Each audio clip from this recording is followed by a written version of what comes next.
Oi, everyone, big up, man. We've made it through what has been an absolute treacherous week of international football. We've got Friday now, and of course, we've got weekend football of action coming up, but we're not in it. Thank you very much, Mikel Arteta. Excellent. Really, really, really appreciate that. But yeah, we've got a few bits to talk about, of course. Some of you may have seen in the title, we're going to call out Charlie Boy Watts for, just for being him. And for what we had a little altercation back and forth. And we're going to be showing you the messages. And we're going to be ripping them to shreds. Also, as well, we've got a bit of Arteta v Emery. We're going to see what phase 5 looked like on Emery's first season. That'd be quite interesting. And to dissect it all, I'll go through the panel clockwise. Excellent panel, of course, as always. Shane, how you doing, my friend? All good, mate. All good. Can't complain.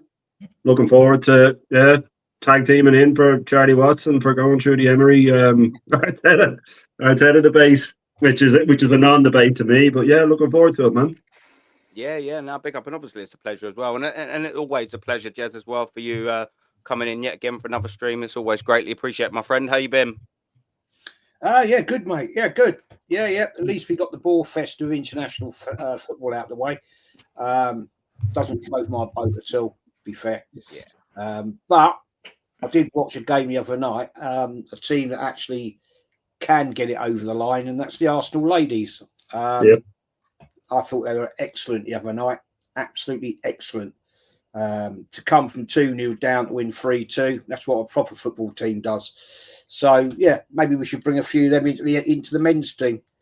They actually play with passion. But, yeah, looking forward to the show, mate, and these illustrious panel guests I'm with again, as always. So, yeah, good one. Yeah, no, big up, Jez. And again, always, thank you very much for being here. And the same as well for you, DJB. Such short notice. But, the legend that is D to the J to the B is here, man. Yeah, thank you very much. Big up, everyone. Big up the panel and all the listeners. I'm just another weekend off of quarterfinal FA Cup action. So, I'll be watching the old FA Cup this weekend. Unfortunately, we're not in it again. So, yeah, as I said, no surprises there. But I'll be watching with interest to see who gets through. So that'd be interesting. I'm like Jez. I've got not much interest in the early stages of World Cups and qualifiers and all of that. It's a bit of a snore fest, really. One or two that I'll keep an eye on, but other than that, yeah. Happy to be here, Aaron. Thank you very much, and looking forward to the show, guys. Yeah, all good. Yeah, no, thank you very much, man. And like I said, for everyone, always appreciate you giving your time up, and Normski as well, man. We're all busy people as well, and I know you do a lot, Normski. So it brings a smile on my face to have your face here with me on screen as always, my friend. How you been, man? Yeah, man, good, all good. Been a bit of a busy day today at work and stuff like that, but yeah, all good. First of all, my son passed his driving test today. Hey. First time. Set out about 6 o'clock this morning to take his test. Actually take his driving lesson, and then at 7:15, he went for his test and rang me on the phone. Dad, I've passed. That's it. Now we can't see him for life and money now. It means he's out. Freedom. Normski, that's when you thought you had a bit of money in the bank. This is it now. He's passed his test. Dad, I've got to insure it. Dad, it's all done. Oh, mate, I'll tell you. Dad, I've had a whack. Can you do this? Yeah. You know what I mean? But no, so it's made my day. And obviously, coming on the show tonight, big up to the chat, big up to the panel. Really appreciate you having me on, Aaron. And yeah, let's get into this, mate. You know what I mean? I'm looking forward to what's going to be on the menu tonight. You know what I mean? And yeah, man. No, listen, yeah, and as well, just a second again. Yeah, big up to Junior Normski, man. Yeah, well done for passing your test, bruv. Good for you, man. I did nearly give him a slap the other night. You know what I mean? Remember? I forgot to mute my mic. Yeah, that's it. Yeah, I'm just worried what he'd have got if he'd have failed his test. You know what I mean? He wouldn't have found it the second time, eh? No, obviously I know. Yeah. Congratulations to the young man. Good for him. I'll let him know. Nah. Good for him. Look, I don't know how old he is. I passed mine at 23. Way too. He's 20. Really. He's 20. He's 20. So it's still a good age. Oh, yeah. Still a good age. You know what I mean? And Yeah, no, big up to him. Carl, hopefully you're doing a little bit better. I know you was a little tad bit frustrated last night without being able to go on a certain channel. You know, I know you wanted to say your bit. How are you doing, my friend, after the disappointments of that? You know what I mean? And, yeah, apart from getting into a bit of an altercation with Fan Zone TV regarding should we be playing Saka, yes or no, and that, you know, they said we will arrange to do a show, and I said name me a time and date, and I'll be there. And they said okay, 10 o'clock tonight, which would have been last night. I'm like, okay, cool, send me the link and I'll be there. Did I get the link? Did I buggery? yeah, Disingenuous. I was waiting. Invite me on. At least, you know, send me a link. At least show some. I actually had to pester them on the group chat by basically turning around and saying, "Oh well, I suppose you're not going to send me this link then. I suppose you don't want the smoke."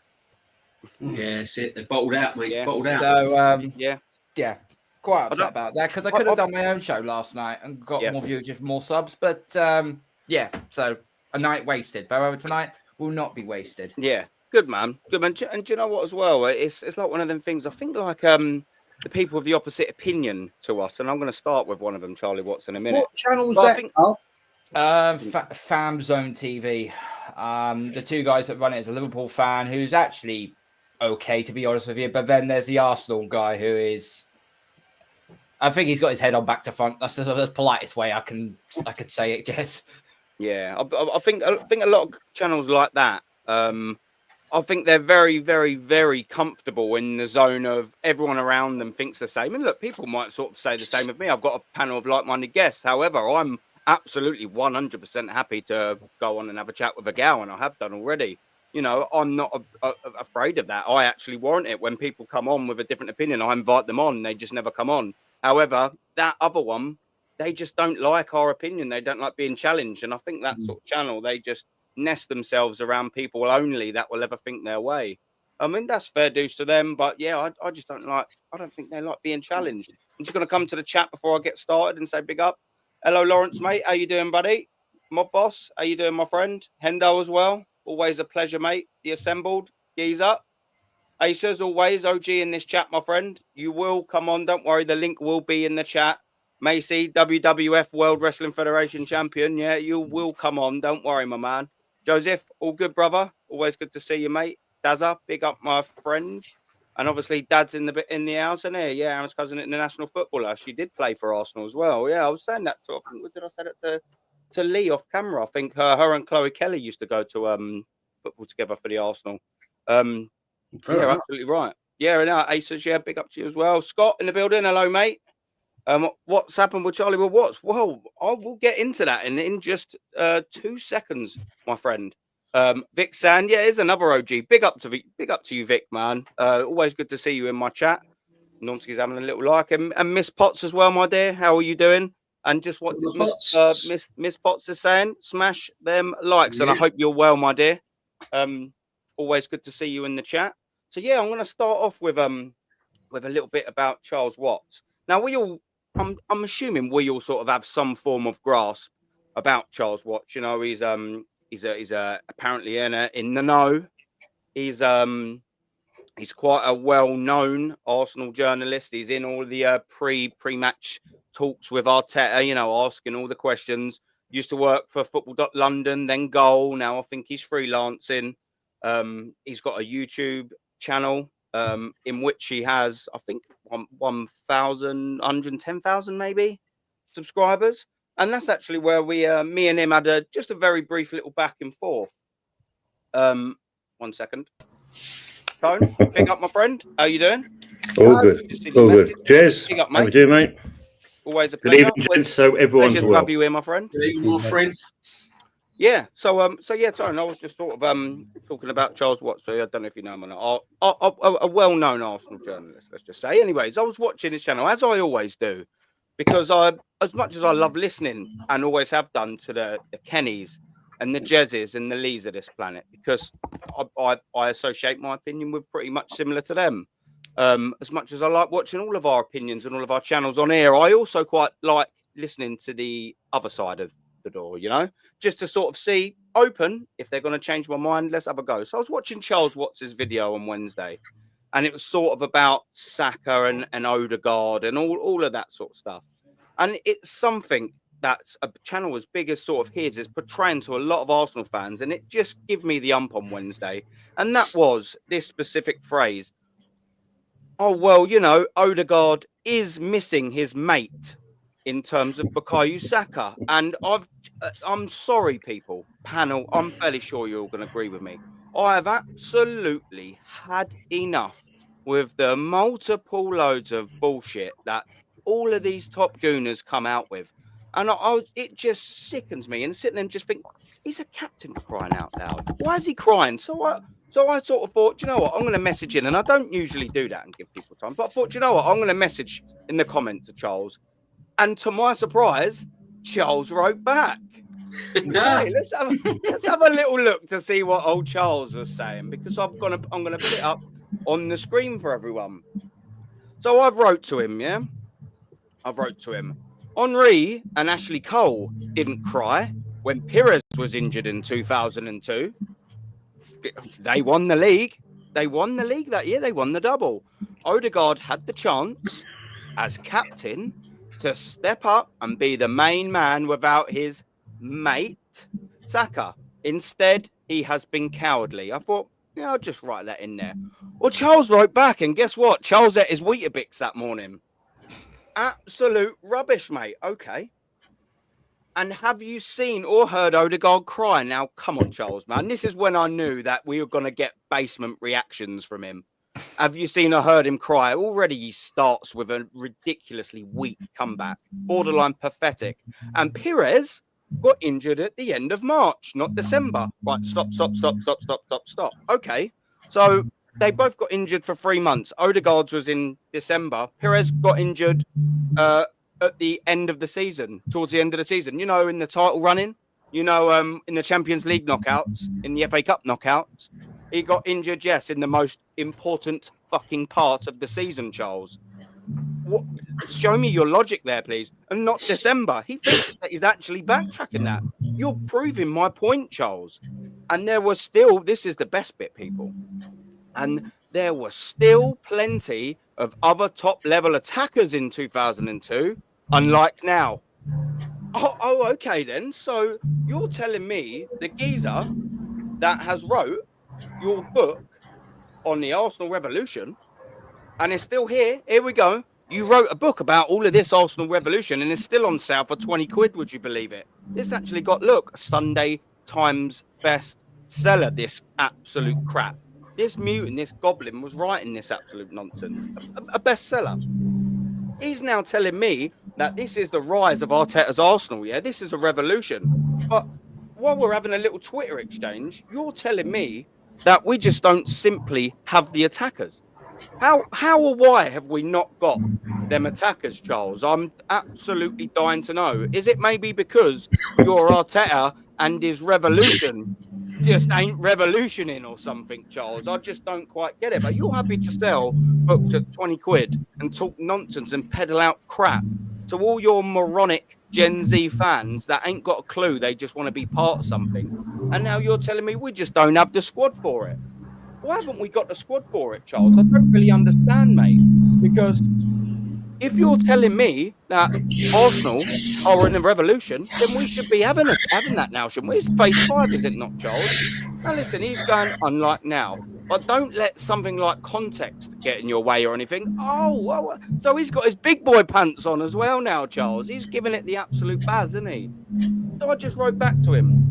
And I thought, yeah, I'll give him a little bit of context, yeah? And this is what you got to do with these people. So, but Charles, mate, I haven't seen Odegaard do absolutely anything. And that's the whole point. And not having his mate Saka is such a weak excuse for his poor 18 months. Why has he hid behind Emery, who stepped up in Saka's absence? You nicely swerved my point about our captain to fail stepping up when required. And that, look how bad this geezer backtracks. Oh, not enough. As I've said countless times, Arteta, the club, everyone involved have not done enough, and they have paid the price this season. Well, that's quite a funny little backtrack from your message. You're talking absolute rubbish, mate. Not like you need context, son, is it? But now you give them just a little ounce of context, they shit their little knickers, didn't they? It's unbelievable.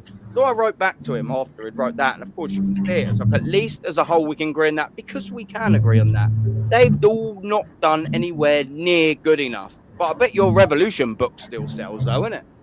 Anyway, yeah, we can at least agree on that. Odegaard with a nice little hat-trick, because he mentioned he was going all giddy, everyone. Absolutely giddy about Israel against Norway, and Odegaard getting a hat-trick of assists against Israel. So I just put, oh, yeah, nice hat-trick of assists yesterday. Now do it against Madrid. Be a captain. Charlie Boy Watts didn't respond. This is what we are dealing with, yeah? And this is why I wanted to pull it up, because in its essence, it's just a little mini back and forth. But this is just exactly what people like him peddle out to us as Arsenal fans and expect us all to gobble it up. And all of his 110,000 subscribers, and along with everyone else in all his different platforms that he puts out to the media, read all his absolute nonsense. But the second they get called out or come back, they've got absolutely nothing to say. And this is exactly why it's worrying, because just like Arteta and Arsenal and all of their PR, all he cares about is cashing in. Why? Because he's sold a book called The Arteta Revolution 1.5 fucking years into that revolution. We hadn't even finished second twice then, but apparently that's also a bit of a success, isn't it? Well, I just don't get it. And I want to come to the panel with this, yeah, because I've sort of had enough with all the excuses, all of that. And need people like Charles Watts sending absolute crap to people, writing absolute crap, and then contradicting themselves seconds later with his crap book. Shane, Shane, what do you reckon on all of this? It's ridiculous. It's absolute nonsense, but we know this. You see, this is what, you know, that back and forth pretty much explains the uphill battle that we all face every day. Background noise here. Sorry, yeah, a bit of typing. Someone's going on. I don't know who it is, but yeah, there's a little bit of a noise in the background. I don't know who it is. Yeah, whoever's typing is echoing. Anyway, yeah, look, this is what we're dealing with. Is basically that back and forth. It's like talking to the wall. It's the mentality of someone that's in a cult. It's the mentality of someone that has invested so much in a single opinion that the idea of backing down terrifies them, you know. And to be talking about Odegaard's hat-trick of assists against Israel, you know, he's playing the ball through to Storlot and Haaland and players like that. Because of our recruitment, he has no one to play it through to. Even if Odegaard was on form, it wouldn't make a difference. But this is the type of threatened behaviour that you're dealing with. He will never back down because of his bulk. How on earth could he back down because of his? He couldn't, because he'd be made a fool of. But the problem is, like you said before we came on, you said, like, you know, you'll listen to the top gooners' arguments, and if they can change your mind, they can change your mind. I want them to change my mind, because I don't like feeling like this. I don't like supporting my team when I hate the manager. It's the worst feeling in the world to have to get up for a game. When I'm flying over to London now on Tuesday to go watch the game, and I've no excitement for it, you know. And I'm dreading seeing Saka on the bench. I'm dreading seeing if he's on the bench and he rushes this guy back, you know. And I was talking to Views there yesterday, I think it was. When we were talking about it, like, would he bring Saka back if he wasn't fit? And I said, Arteta has lied and he's manipulated for so long now that even when if he's telling the truth, I automatically don't believe him. You know what I mean? Like, he's done it so often that you just have no faith in anything he says. It's like when your teenage son goes through a stage of lying all the time, and the rare time they tell the truth, and you say, I don't believe you. You never believe me, and you go, well, you're lying all the time. It's the same thing with Arteta, and these people, these Charlie Watts and these. Not so much Igal. I mean, he's got a bit of innocence about him, you know. He's just trying to be a fan. But this sort of peddling nonsense, and then backing and ignoring the points that you make and things like that's, you know. Did you see him cry? Did you? You know, that's a turn of phrase, saying, oh yeah, he's crying. You know, you mean he's trying to make out that you were saying, oh, the guy was actually crying. What a pathetic comeback. You know, that's how we open with it, Jane. Exactly. That's what I mean. That was and you always open with your strongest argument. You know what I mean? And then you roll out the rest of them. But this is what you're dealing with, and this is the problem, and this is how this 15 million a year gimp gets to stay in charge, because you have so many cult followers that you know they'll never change their mind, and the board know it, and that's the problem. Yeah, no, it's facts, man. Jez, what are you saying on it, man? I know things like this piss you off as well, man. What's your take on this, mate? Well, let's be fair. Right, that's a statement, not in us. I was stating. Someone got a bit of music on the background or something like that. Yeah, Proper a bit of background. Someone's got background noise. It's like sounds like a bit of music or something. Somebody's trying to play guitar somewhere. Oh, that's a bloody woman downstairs. Pain in the arse. Bear with me. Oh, is it? Yeah. Go on. So no worries, mate. Yeah, go on. Sorry, Jez. Yeah, as he says, not enough. As I've stated countless time, Arteta, the club, everyone involved in it, have not done enough. He would never say that in a press conference, and he would never say that to Arteta. He's an absolute fraud. The guy doesn't know F all about football. He doesn't know F all about the club. All he does is spit and repeat what bullshit he's fed. He's a club man, right? That's the only reason he used to, or he still does, gets into press conferences, because he's a yes boy. He'll bend over for the club. Yeah, and I'm sorry, I've got no time for these people. I'll give them no credit. They're not journalists. They're just yes men. Oh yes, I've got to say that. I won't ask any difficult questions. I don't want to get booted out. I don't want to lose my pass. Well, that's what a journalist does. They dig and delve, right? Get and ask awkward questions. That's their job. It's to get the truth. And this guy will never speak the truth because he's too much of an arsewipe.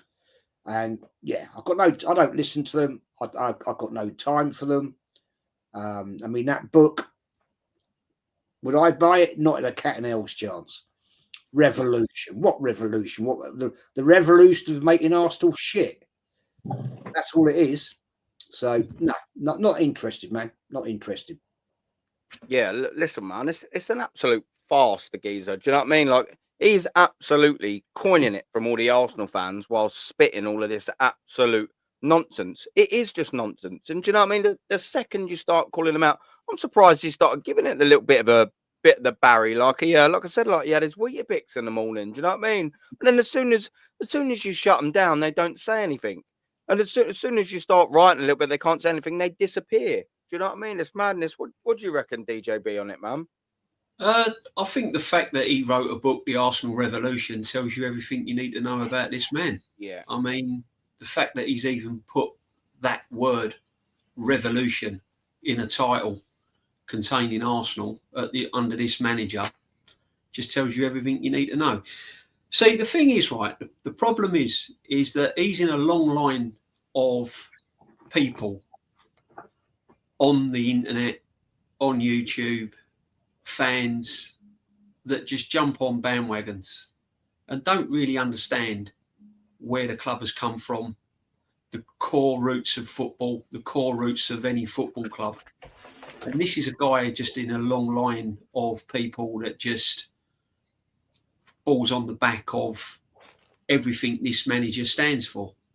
And everything this manager stands for is the fallout after COVID, rallying, getting fans on the side of him, the PR, the kind of gloss and the crap that comes out of this manager's mouth in press conferences, what we've seen on the field of play this season, has been completely bang average. And this guy's just epitomises the sort of circle of people this guy has around him. Yeah. This is what Arteta's built.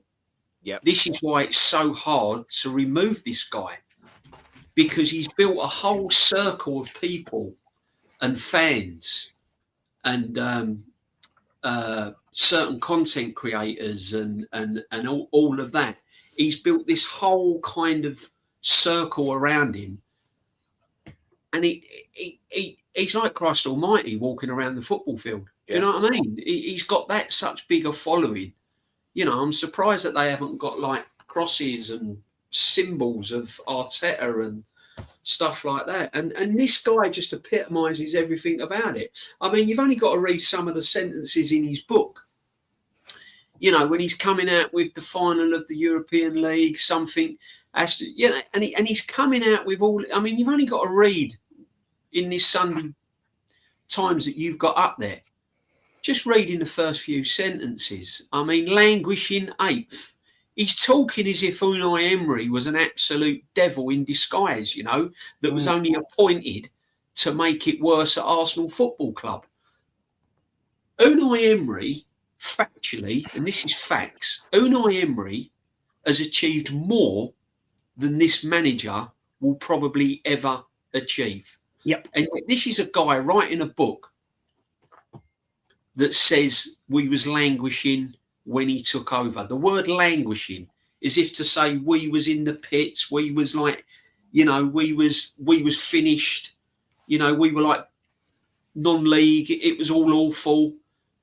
Come on, man. I mean, it's just ridiculous. You know, it's disrespectful for the manager that this guy took over from. And as I said, these are the sort of people that this man has suddenly got around him, you know, and it's just, yeah, no, big up to you, Aaron, I'm glad you got a reply from him, because getting back to the Odegaard thing is the amount of people that I've heard, like yourself, has said, oh, you know, he's not as effective because Saka's been injured.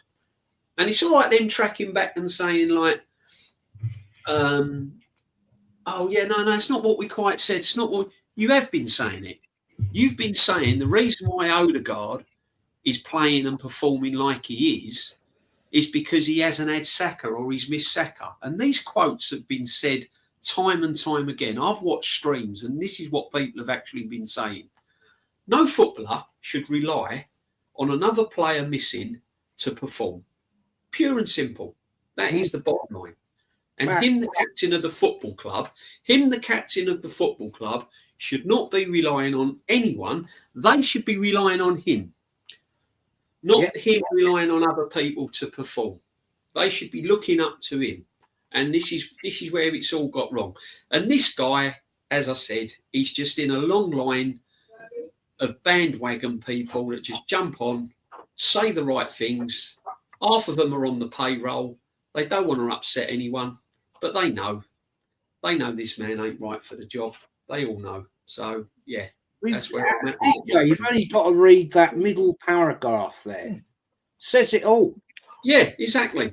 This is the story of how Mikel Arteta turned Arsenal. Yeah, this is what I'm saying. The fact that this guy has even put a book out and named it The Revolution. Well, if he'd have come in and won 2 league titles and made a final of the Champions League, I can then start looking at some sort of revolution. But to win 1 FA Cup with, by the way, the team that was languishing 8th was the squad by Unai Emery, who this guy won the FA Cup with, that he binned. Yeah. Doesn't mention that in the book, does it? Doesn't mention that he binned Arteta. Doesn't mention that he binned Aubameyang, who won in the FA Cup, who was there under Unai Emery. Doesn't mention that Martinelli was balling out, who has fallen off of a cliff under Arteta. Yeah. No mention of that in the book, is there? So I'm just sick of it, man. I'm just sick of all these people that are just jumping on the bandwagon. And I don't it's funny though, isn't it?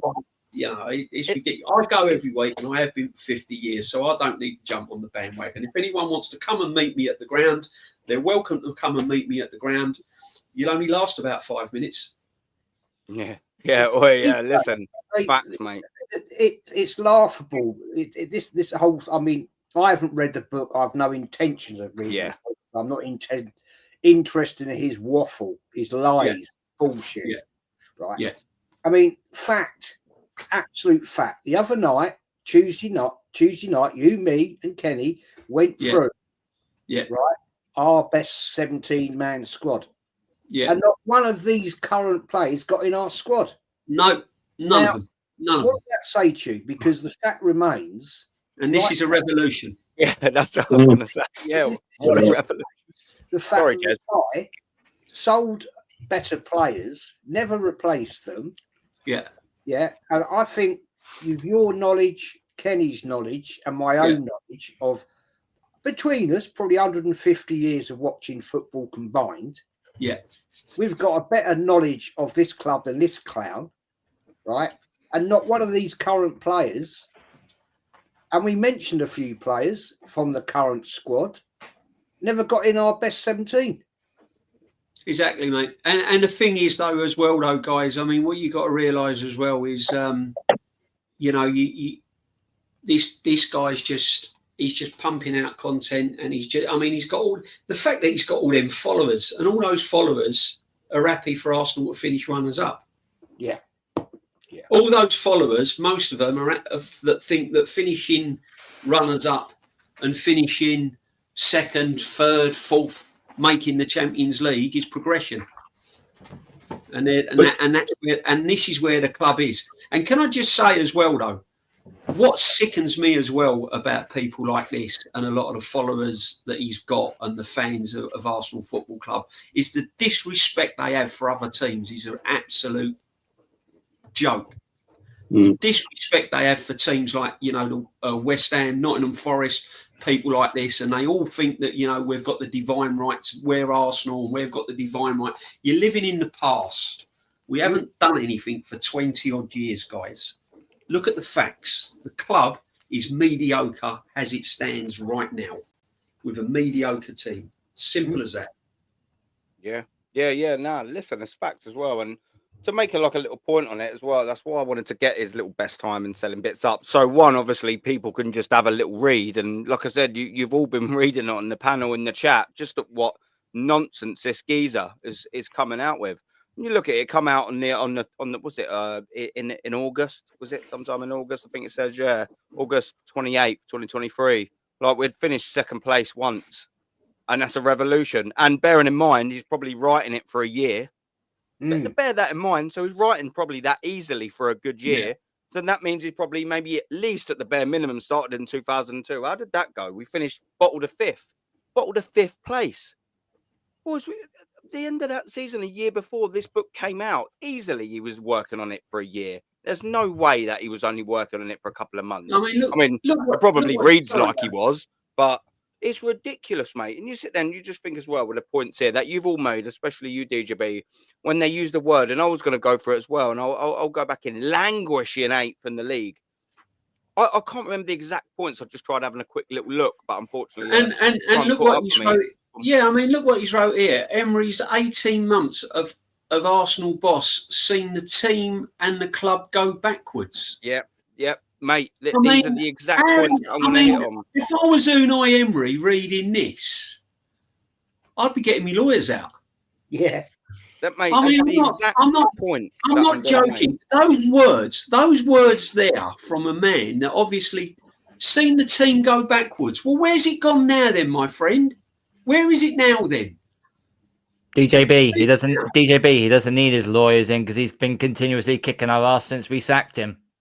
That's his revenge. The team that goes backwards is run by the manager that's like had the last laugh over us for the last 2-3 seasons. Boys. But if you look at DJB, sorry to interrupt you, Aaron. DJB, if you look at the fact that it says there, this book will be the first of its kind to explore the workings of Arteta's philosophy. If you can understand that, hats off to you first of all, and how he's transferred the club from outsiders to total challengers. Then he's going to tell you about his tactical innovations. So let's see that. How many times have you seen him doing this? Looks around, looks that side, and you see the coaching team going, I don't know. I think so. Yeah. That's his tactical innovation straight away. His in-game strategies. You know, his transfer insight. Wow, that's really we've got transfer insight with a defensive midfield player who's not good enough for Arsenal Football Club to play there. Is our main striker. Exactly. Laughing, wasn't it? And the best part about it, because I think who's the guy? One of the guys in the chat was saying about bestseller. But if you look at the bottom there, Charlie Watt's book, Revolution was a Sunday Times bestseller week commencing the 28th of August 2023. Yeah. And he's still trying to earn off of this book. Yeah, still 20 quid. Still 20 quid. That's just on one website. This is Amazon. This is the first one I clicked on because I wanted to obviously get up what's it? Is it a prologue or whatever it's called? The opening bit? I don't know. Yeah, but either way, just so you can see this opening sort of section. Yeah. It's kind of like the introductory to this great guy that we all now need to believe in. And guys, if I could just come in right here now, because go, bro. I'm sitting here and I'm reading this for the first time. Yeah, same as me. That's why I got it up, gents. This madness. Listen, I even wanted to say to you, Aaron, what was the context of this whole thing?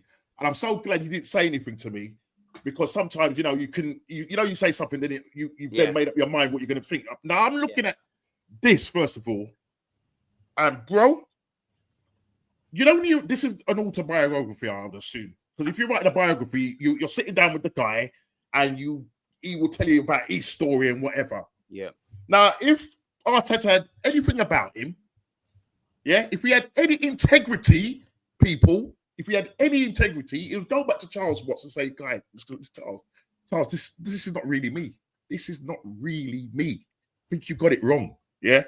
Because this is what you call the most gaslighting intro. Yeah.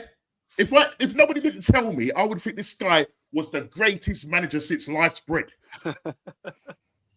Seriously. I'm reading it and I can't believe what I'm reading. Don't forget though, when Charles Watts messaged me back, he said to me, but we don't like context though, do you? To me. But what's his context there? Yo, let me tell you this now. These top gooners love a context. Yeah, they love a context. You know what I mean? It's the buzzword. Yeah. And this comes from Arteta. He's got these guys, these top gooners. Yeah. And he's got his sparring partner, a certain man called Tom Canton. Yeah, he's his sparring partner.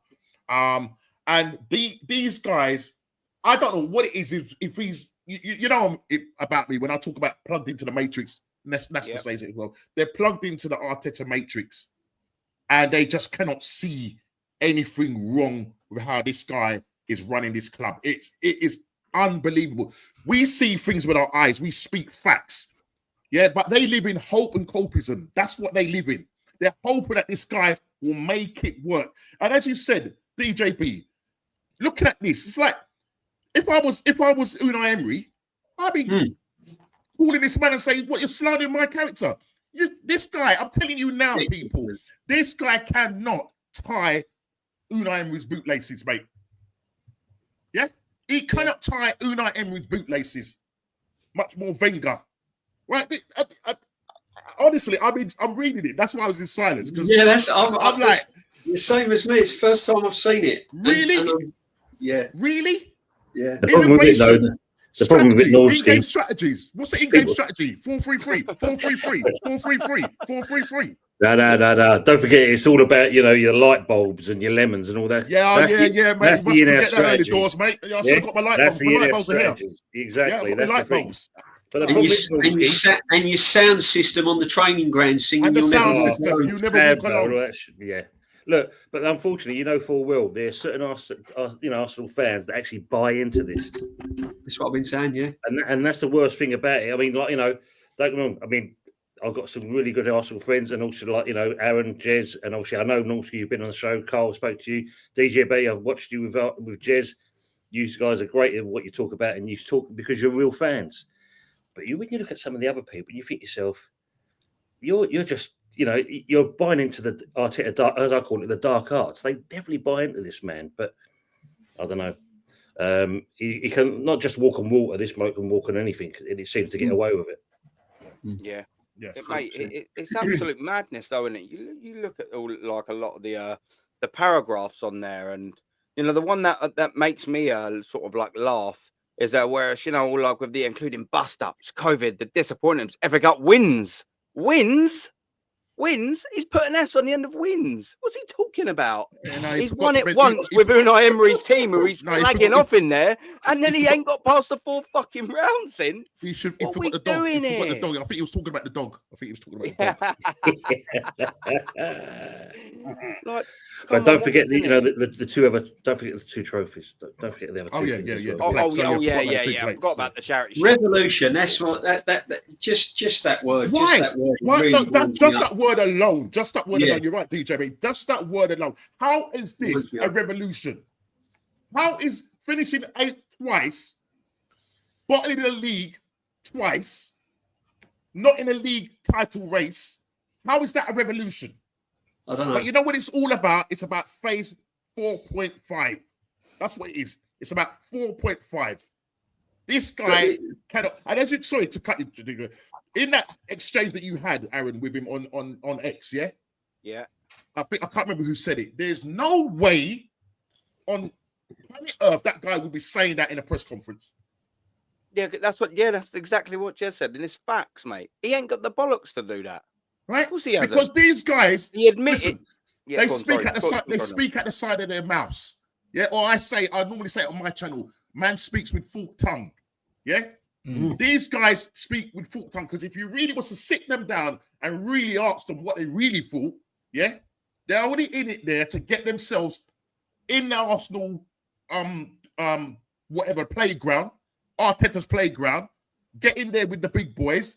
Sort out their career. That's fair enough. If they want to be writers and journalists, fair enough. But listen, in this generation that we're the truth, they need to speak truth. There's no truth here. There's not one piece of truth in this autobiography, this Sunday bestseller. There's not one piece of truth. Norski, Jez, you've been watching Arsenal a long time. What manager would you link this book to? Who would you link the revolution to? Me, Arsene Wenger. Arsene Wenger, George Graham. Yeah. George Graham, yeah. Them sort of men, yeah? Yeah. Sort of men. Not this guy. Come on. Ridiculous.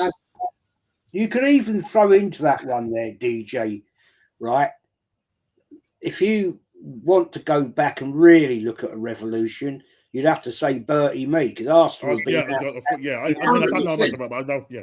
15. Irving Chapman as well. Yeah, Irving Chapman. Yeah, the original. But you can't link the word revolution to this bloke. It can't even be in the same dictionary.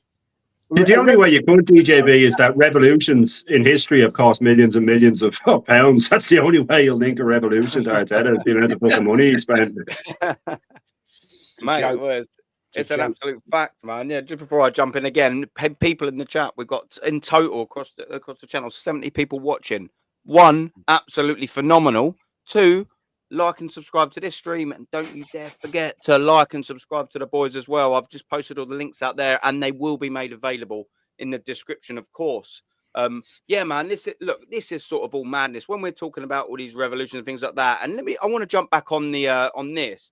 Emery's Arsenal languishing, 8th in the league. I'm sure we was only, was it 8 points? We were 6 points off 4th. Was it 6 points be off? We were 6 4th? points off 4th. We had just dropped to 8 that week. Like, yeah. And languishing means it's been there for a long, long time. Exactly, mate. Like, so you sort of think how they're using this now to just steer that narrative with this. Yeah. They could have said the Gunners were in 8th place, and instead anything, well, you've got no real context as to how, because they love context, as to how they are 8th in the table. We've seen some seasons where there's 5 points separating 1st and 8th.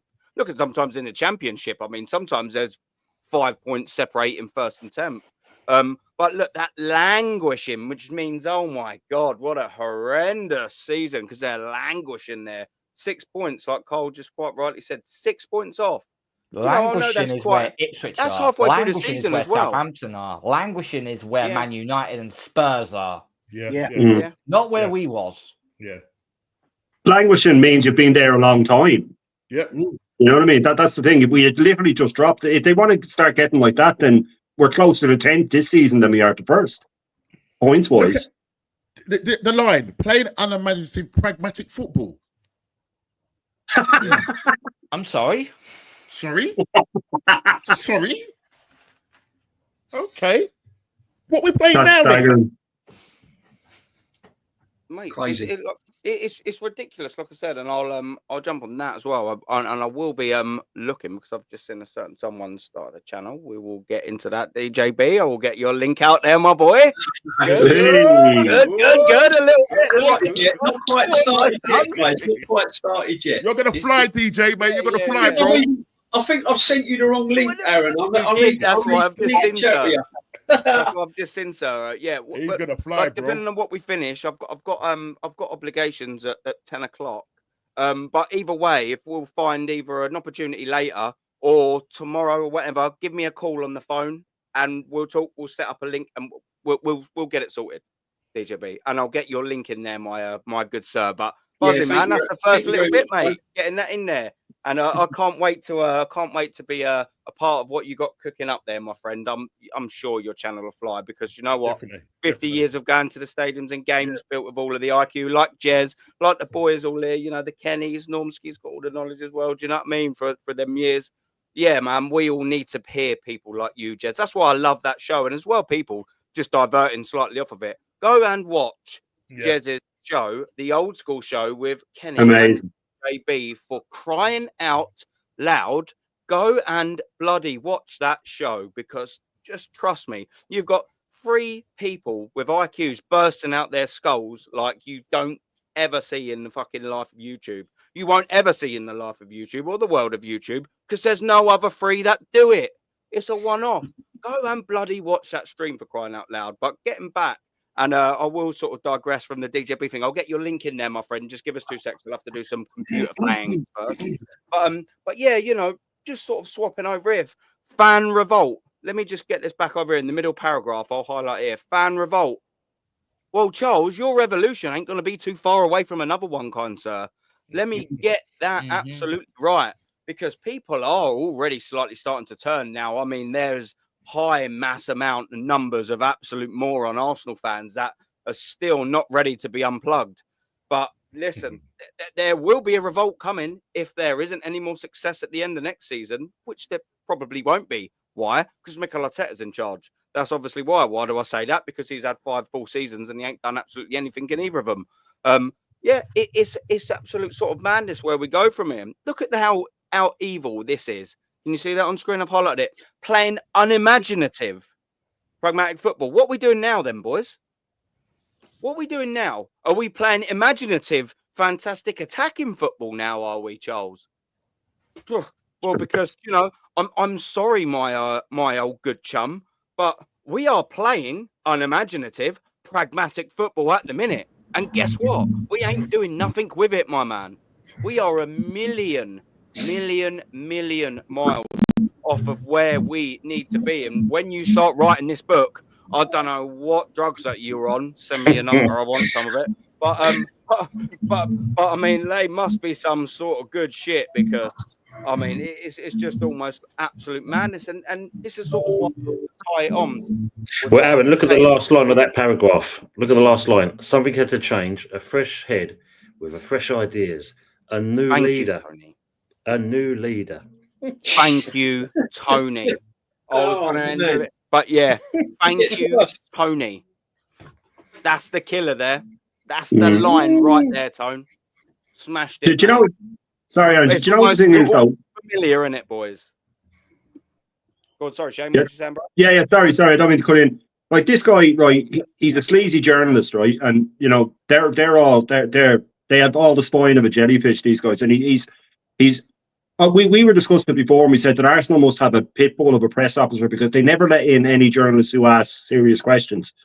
Arteta gets the most pandered questions I've ever heard, but this guy here, he's got his nose so far up Arteta's arse that even if Arteta got sacked tomorrow, he'd do the exact same to whoever came in, because he just wants to be with the cool kids. You know, he'll do whatever it takes to be in these press conferences or to be on the side of the manager.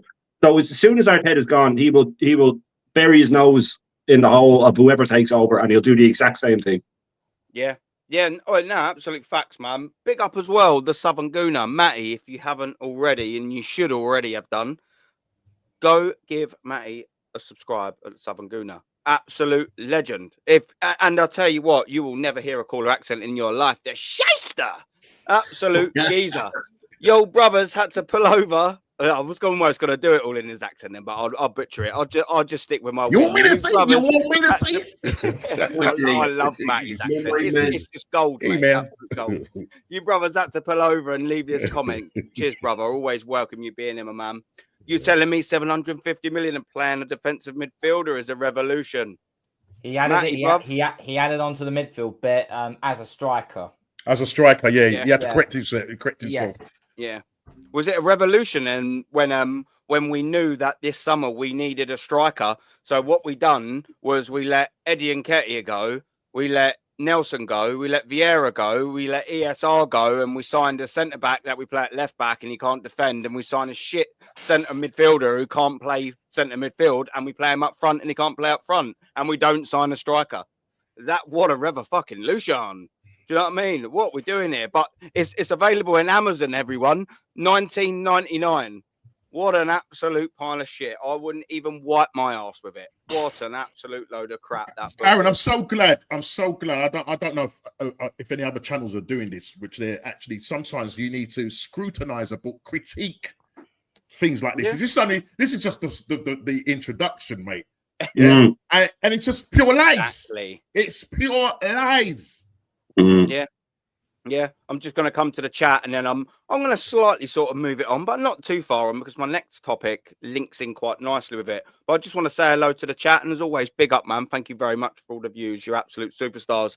Hit the like. Thank you very much, David King. And yeah, you're absolutely right, brother. Total joke of a football club. It's a shambles, because I remember when I was growing up wearing. You probably won't be able to see him behind me, but I've got a final game at Highbury Sol Campbell 23 shirt and a Patrick Vieira 4 shirt. And then a Dennis Bergkamp signed one in the background. I actually was so proud of my football club, man. I used to walk to school, walk down the pub, do whatever, especially in 2004 with my chest completely out with my shirt on. I absolutely loved it. Wow, them days are long gone, unfortunately, man. It's such a shame. But yeah, Luke James, big up, man. Thank you very much. Arteta is the chosen. Trust he is the chosen one. Yeah, well, he's chose wrong, isn't he? Whoever chose him chose wrong. Josh Kroenke is a little bitch. Southern Gooner, Matty, big up, man. I meant defensive midfielder. Yeah. We get it, my brother. Yeah, what's it? Yeah, we just got a couple of little bits in the chat here. Martin, big up, brother. What you saying? Yeah, sounds desperate to me. Yeah, he's a very desperate man, mate. Don't you worry about that. Topside Ivory, big up, geezer. The Wengerian crowd, yeah, never gave Emery a chance. Yeah, mate.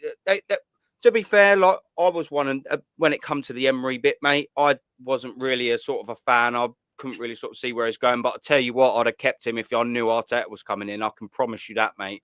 I can promise you that. Aaron, if he was given the backing and the money that this fraudulent manager was getting, yeah, I guarantee we would have won something by now. Oh yeah. We would have won something. I'm guaranteed on that, bro. Yeah. Look what he's done with Aston Villa. Look what he's taken Aston Villa.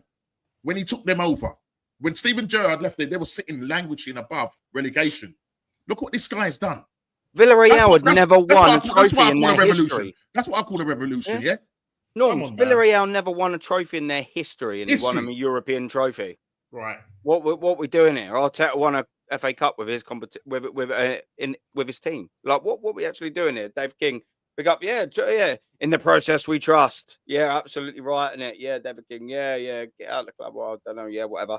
I don't know whether that was a good or a bad thing, but I've got to move on because I'm sort of not pressed for time. But we've got to get through a couple of chats. Barca, big up, man. I like Barca Reacts. Go and give him a like and sub over there, man. He's a good lad with good ball knowledge. And I'm a Barca fan over a Real Madrid fan if I was to pick the two.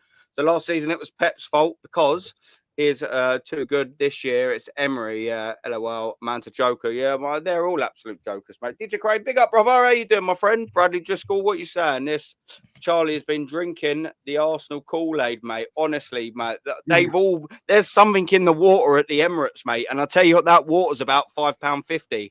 It's an absolute joke. An absolute joke. Well, it is, isn't it? We're all laughing because we're like, oh, yeah, I've been stung for that. You have to laugh, man. Or you cry, wouldn't you? Yeah. Ridiculous. But just before we sort of move on to the next bit, I just wanted to present my little award to Charles Watts. Charles Watts, you are my wanker of the week. You stupid melt. Maybe if you want to give it to Barry McGuigan, maybe if you want to eat your Weetabix and have your big boy pants fully on, maybe don't back down after the second comment when you get the context that you asked for. Much love, wanker. Anyways, moving on.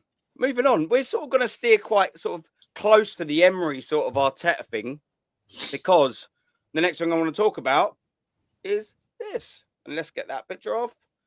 Here's the revolution for you guys. Here's the revolution. That's the one. So the revolution is in Emery's first season after 29 games. He had 57 points with no backing because it was his first season, bearing in mind. And, he had a rotting team.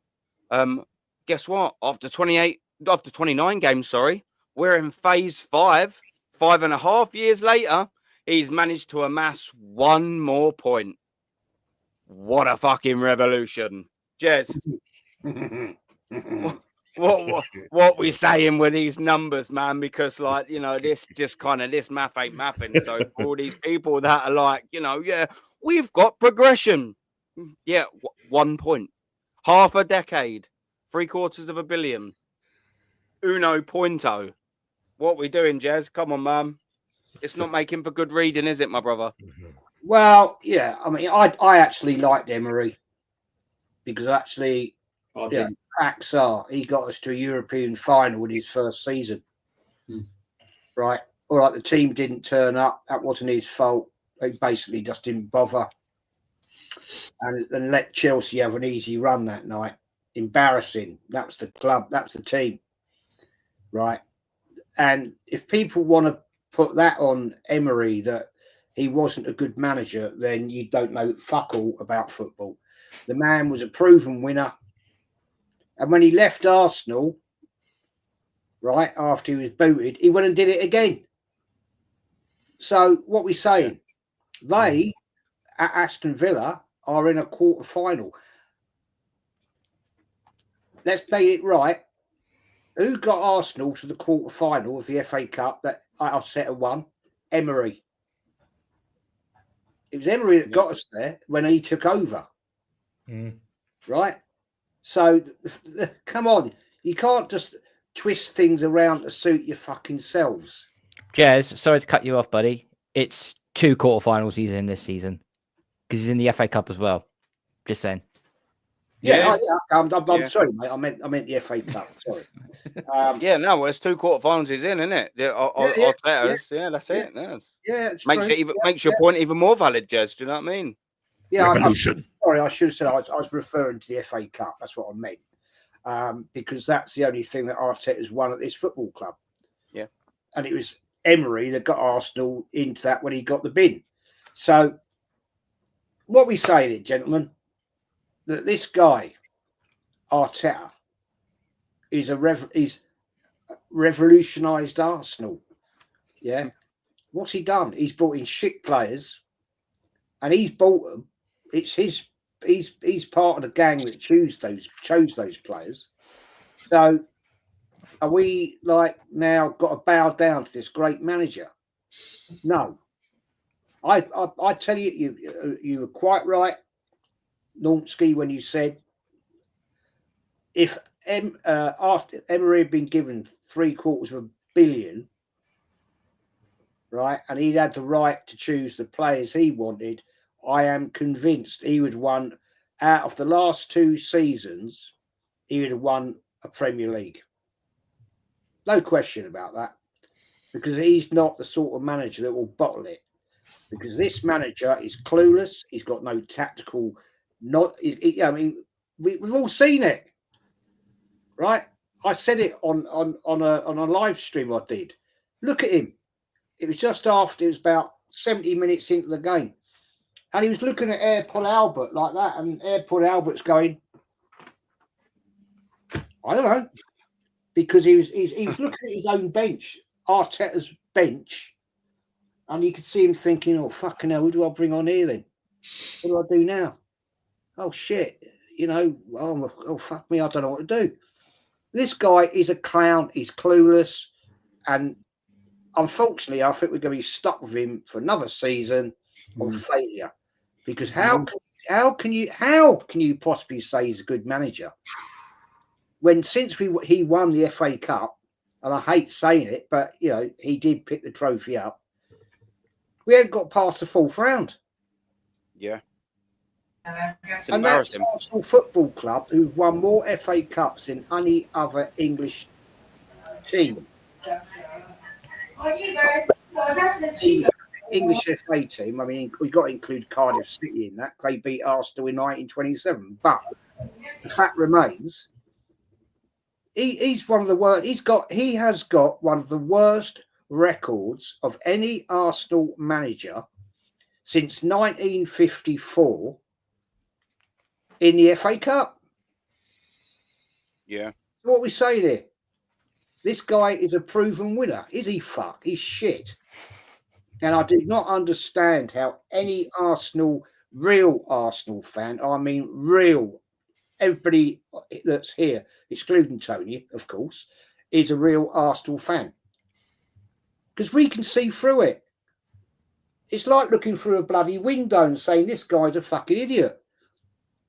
But somehow, I don't know how, the amazing, they must have one of the PR team at Arsenal Football Club. The love fest for this idiot. This club is not the club that I was born and bred and lived to watch as a young kid and for 50 odd years. And that's people say, well, you don't go to the games anymore, Jez. No, I don't, and I won't. I will not go and spend my money on this club anymore.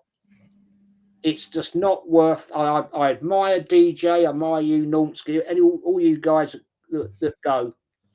Right, Aaron, you go your season tickets, and I appreciate you won't want to give that ticket up because once you've given it up, you're never going to get it back. And it's going to a top gooner, Jez. That's the thing as well. I just can't let one of these melts sit in my seat. I can't. And that's what'll happen, yeah. No, yeah, it will happen. Yeah, I get that. I understand that fact. I get it. I really do. When I gave mine up in 2016, I really had enough because I could see what was happening. I could see what was going down the road. And when I was, in the ground, and we had Arsenal fans fighting with Arsenal fans, was it Wenger in? Was it Wenger out? Blah blah blah blah blah. And I said to Kenny the other night, if I ever decided to go back to the Emirates, I'd get in a punch up with somebody. I know I'd be sat with some muppet giving it all the Arteta in shit, and I've got a quick temper. Short temper. I've kind of learnt that over the last sort of year, Jez, or so. Do you know what I mean? I'd be out the ground, mate. The stewards would have me straight out. I'll be hooked. Because I'll be giving it the large, and I'm too old for all that shit now. But the fact remains is I can't keep my mouth shut. I'd have to say something. I'd have to call somebody out and say, "You're talking bollocks, mate." And that is me, unfortunately. That is me. But hey, I admire you guys for doing it. I don't know how you bother, but I admire you for doing it. I get it. The love, you've got a love for the club, and it's cut you in half. It's got Arsenal there. But no, how can you compare these two people? How can you do it? Proven winner on the left, complete wanker on the right. So there you go. That's it. I mean, well, that's a fantastic way to end that segment in a very, very classical Jez way. And that's why we love The Godfather, isn't it? Let's get that absolutely double right. We've got a super chat in from Jason Cart, man. Big up, you absolute legends. It's always good to see you, my friend. And obviously, thank you very much. Jason. Big up, Aaron. And his elite Gooner panel. Aaron, I've got to bounce off because I've not been in long, so I've got to eat. I'm going to fade away on the screen. Don't want to be doing that. I want to get some food in. But as always, thanks for inviting me on. Actually, cooking from scratch, Jez. Not going down the takeaway route. Trying to be good in the old figure. It's not helping, but I'll try my best anyway. Gents in the panel, great to be here. You guys in this as well. And DJB, That channel is Lovely to meet you, my friend. Lovely to meet you, friend. Up the Hammers. Yeah, man, nice one. Thanks, mate. They're all in my neck of the woods, so I have to keep, I have to keep it all sweet with the Hammers. Yeah, that's what I like to hear. And you know the same with me, DJB. Anytime, mate. Anytime. Yeah, well, yeah, you get. Jez has got all my details and everything. Anytime if I'm free, I'll be happy to come along, my friend. No problem at all. But yeah, hopefully the pain fades away next season. We've got this new guy in charge for the old director, and hopefully he sees common sense and gets rid of this manager before you know it. But keep smashing what you're doing, guys, and I'll catch you next time. Aaron, absolute love pleasure. you as always, mate. Take you too, my friend. Thank you very much for coming on, man. Care. Really appreciate the time. You're excellent, welcome. Man. Take care. And yeah, for the people obviously that haven't already subscribed to Tony Early Doors, I will put the link in to his channel right now for you, because that's what we do here, man. We support and we help each other, especially the ones that deserve it. And let me get this absolutely right. Tony does. He's a fantastic geezer with a really good West Ham channel. So go and check it out. I will carry on reading this. So I didn't want to cut it short. Jo, mate. Yeah, big up Aaron and his Elite Gooner panel. Yeah, man. Now listen, thank you very much. And of course, every single person here appreciates people like you. You know, being in the chat, writing your comments, throwing your two bob around, and of course the 199 is greatly appreciated. I'm sure Jez will absolutely love that. You know, it's fantastic, and we thank all fans like you so bloody much. Otherwise, we're just a few geezers talking absolutely shit to no one, and we, you know what I mean? So, and that's just a great point. Thank you very much, chat. And don't forget, yeah, yeah. Well, that's it. We don't know what we're talking about, Jez, do we? Though, do you know what I mean? That's the thing. You know what I mean? You don't know Arsenal, Jez. You're only probably one of the most intelligent Arsenal fans that will ever have lived. But, you know, you ain't got a clue what you're talking about, apparently. Madness, that, isn't it? I want to check you. It's a legit. I will just have a little look at that. I'm just going to come to the channel come to the chat very quickly just to say hello to a few of the other people as well.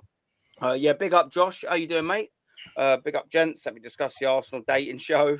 Yeah, and you wonder why Arsenal get bantered. Yeah, listen, trust me. If Arsenal don't win the Champions League, which they won't, and Manchester City win that FA Cup, Banter FC is well and truly back, and it's on its way there already, I think. Big up the channel, Michael Hernandez, man. That's what we're talking about. Big up to you and Vincenzo, man. He's not Italian, is he? Big up to you, my friend. And if you're not, smash the likes up. Thank you very much for the watch, man. And Dr. Seymour Butts, yeah, someone watched The Simpsons, isn't it? Yeah, I know what you're saying, yeah. An Arsenal dating show, yeah, you're joking, best way to look up. Yeah, the Div show, yeah, they're all about, mate, innit? You know what I mean? Yes, sir, big up, my brother. Haven't you heard about the dating show Arsenal set up? Oh, is this an actual thing? Oh, check. That's right, Aaron. Check your Insta. I just sent it to you. Oh shit! We're going to and listen, and share it to the masses. All right. Oh no. Please, all right, okay. Please not let this be true. No, listen. I've come off dating. Bro. If this is true, be fucking guinea pig to this. Okay. If this is true, we've lost it, mate. We've lost it. Please, Cole, I'll bring you in to let everyone hear your two Bob and the Emery thing whilst I make it available to bring up on the screen in this dating thing. Cole, what's your say about the Arsenal revolution? Simple as we've come back round full circle to where we started. We're back to the pragmatic football was disingenuous. You know, that first paragraph I read on the Amazon for that book, I just wanted to throw hands immediately. That was just disgusting. What I saw.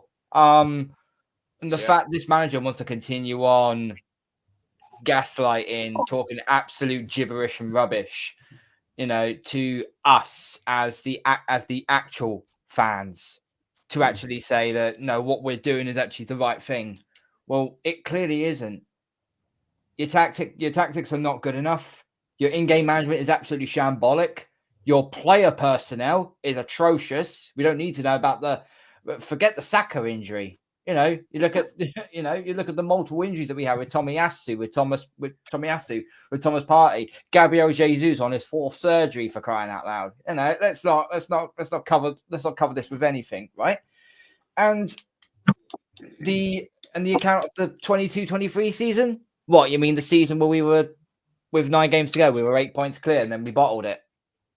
I did say to you, Aaron, didn't I? I said, what was the best form of defense? Was attack. We were the number one team that was scoring the most goals in that season. So why? The only part of that book I would actually try and read is why did you switch to defense in those final 9 games instead of actually, continuing to play as you were? Because I've said it to multiple people. I've said if we were playing the same way going through those last few games, we probably would have just about gone and won the league. It would have been nitty gritty for the final 3 games because even the big teams do stumble to try and get through that part, but you would still, we'd still have a chance. And it just hasn't been good enough, bro. When Emery got sacked, as we said, we were 6 points off 4. That's not a million miles away at all. That's 2 games. And it's not like he got binned like March or April time. He got binned near flipping Christmas time. Half the season hadn't even been done yet. And remember what the Cronkies' main goal is usually to get us into top 4. Well, if that was the case, surely you could have turned that around in the second half of the season. Yeah. It just makes absolutely no sense at all. I'm just done with the gaslighting of this manager. I'm single-handedly done with him. There has to be reached a point. When Emery came in, he wasn't my first choice for him to come in when Wenger obviously got booted. My first choice was Allegri. I wanted Allegri or I wanted Simone coming in. I thought, you've took it as far as you can, but this squad is still good enough to win stuff. So let's get a proper proven manager in. We got Unai Emery in. Okay, fine. It is what it is. But he's got a very good European track record. And that's kind of what led us to him. And when he got sacked, I was disappointed. But when we saw who he brought in, I was like, we're bringing in a novice to a big club. Yeah. And all he's done is give Pep Guardiola his coffee and hold out his clipboard and put out the parking cones. Yeah, sorry. And when that happened, mate, I was like, because obviously, Aaron, you and me are both NFL fans. I'm a Pats fan. You're a Niners fan, right? When our greatest head coach of all time got fired, right? We brought in another novice. And the first thing I said on Twitter was, oh, shit, here we go again. Yep.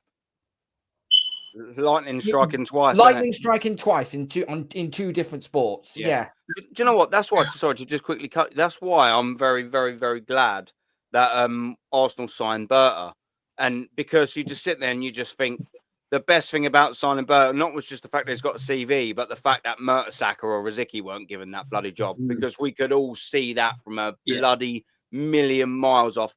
We wouldn't all be surprised, would we, if they were just like, Saka stepping up. And you sit there and just think, again, a quote that DJB uses quite frequently, it's the blind leading the blind, isn't it? But, well, it is, isn't it? At least we've got to put that Berta in. But just before I will bring Macy in next, because he sort of jumped on, and then I'll jump in with Lawrence as well.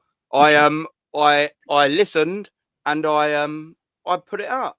So this is a screenshot that I got from our good friend Normski about the Arsenal dating stuff. I haven't read it yet. I have not read it yet. So let's read it together. If I can make this image. Let's have a little look here. What crap have we got going on here? Right. Match days at the Emirates Stadium are a time to connect. Time to connect with the beautiful game. I don't know what beautiful game that you lot are watching, but I tell you what, it ain't often happening at the fucking Emirates. I can tell you that. It's for this reason that we are launching a new dating show. Oh my fucking God. I'm reading this for the first time too. That celebrates how a shared love of football can prove a catalyst. Do you remember even Gazidis, the catalyst for change? It will provide us a catalyst for an even deeper romance. Holy shit. Is this not an April Fool's? I mean, we're still 3 or 4 days away, but this looks like official Arsenal crap. Like, anybody can AI it and make it into looking. I mean, I don't know where our norms got it from, but I mean, there's a lot of people talking about it. I hope we hope it's a hoax. I hope it's a hoax. We're calling on our single support. But Aaron, on. If it sells just like the merch, mate, I wouldn't surprise me if Arsenal don't get subscribers for this and start smashing this out in the old merchandise shop, mate. I tell you, because they're very, very good at selling stuff. That's you the think thing. It'd be like a speed dating thing, but this team's so fucking slow.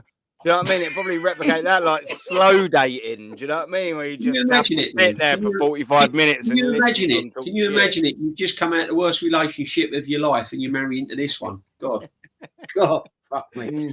Can I just say here? Go on. Arsenal Football Club back in the late 80s. Well, 80s from the when the firm was called the Gooners. I know what you're going to say. They wanted to walk away. They didn't want any involvement with the Gooners and all that, and all that, palaver. Now Arsenal like to promote the name Gooner. Yeah, it was the northern teams that called Arsenal the Gooners. Hence, the Herd changed the name to the Gooners. Yeah, right.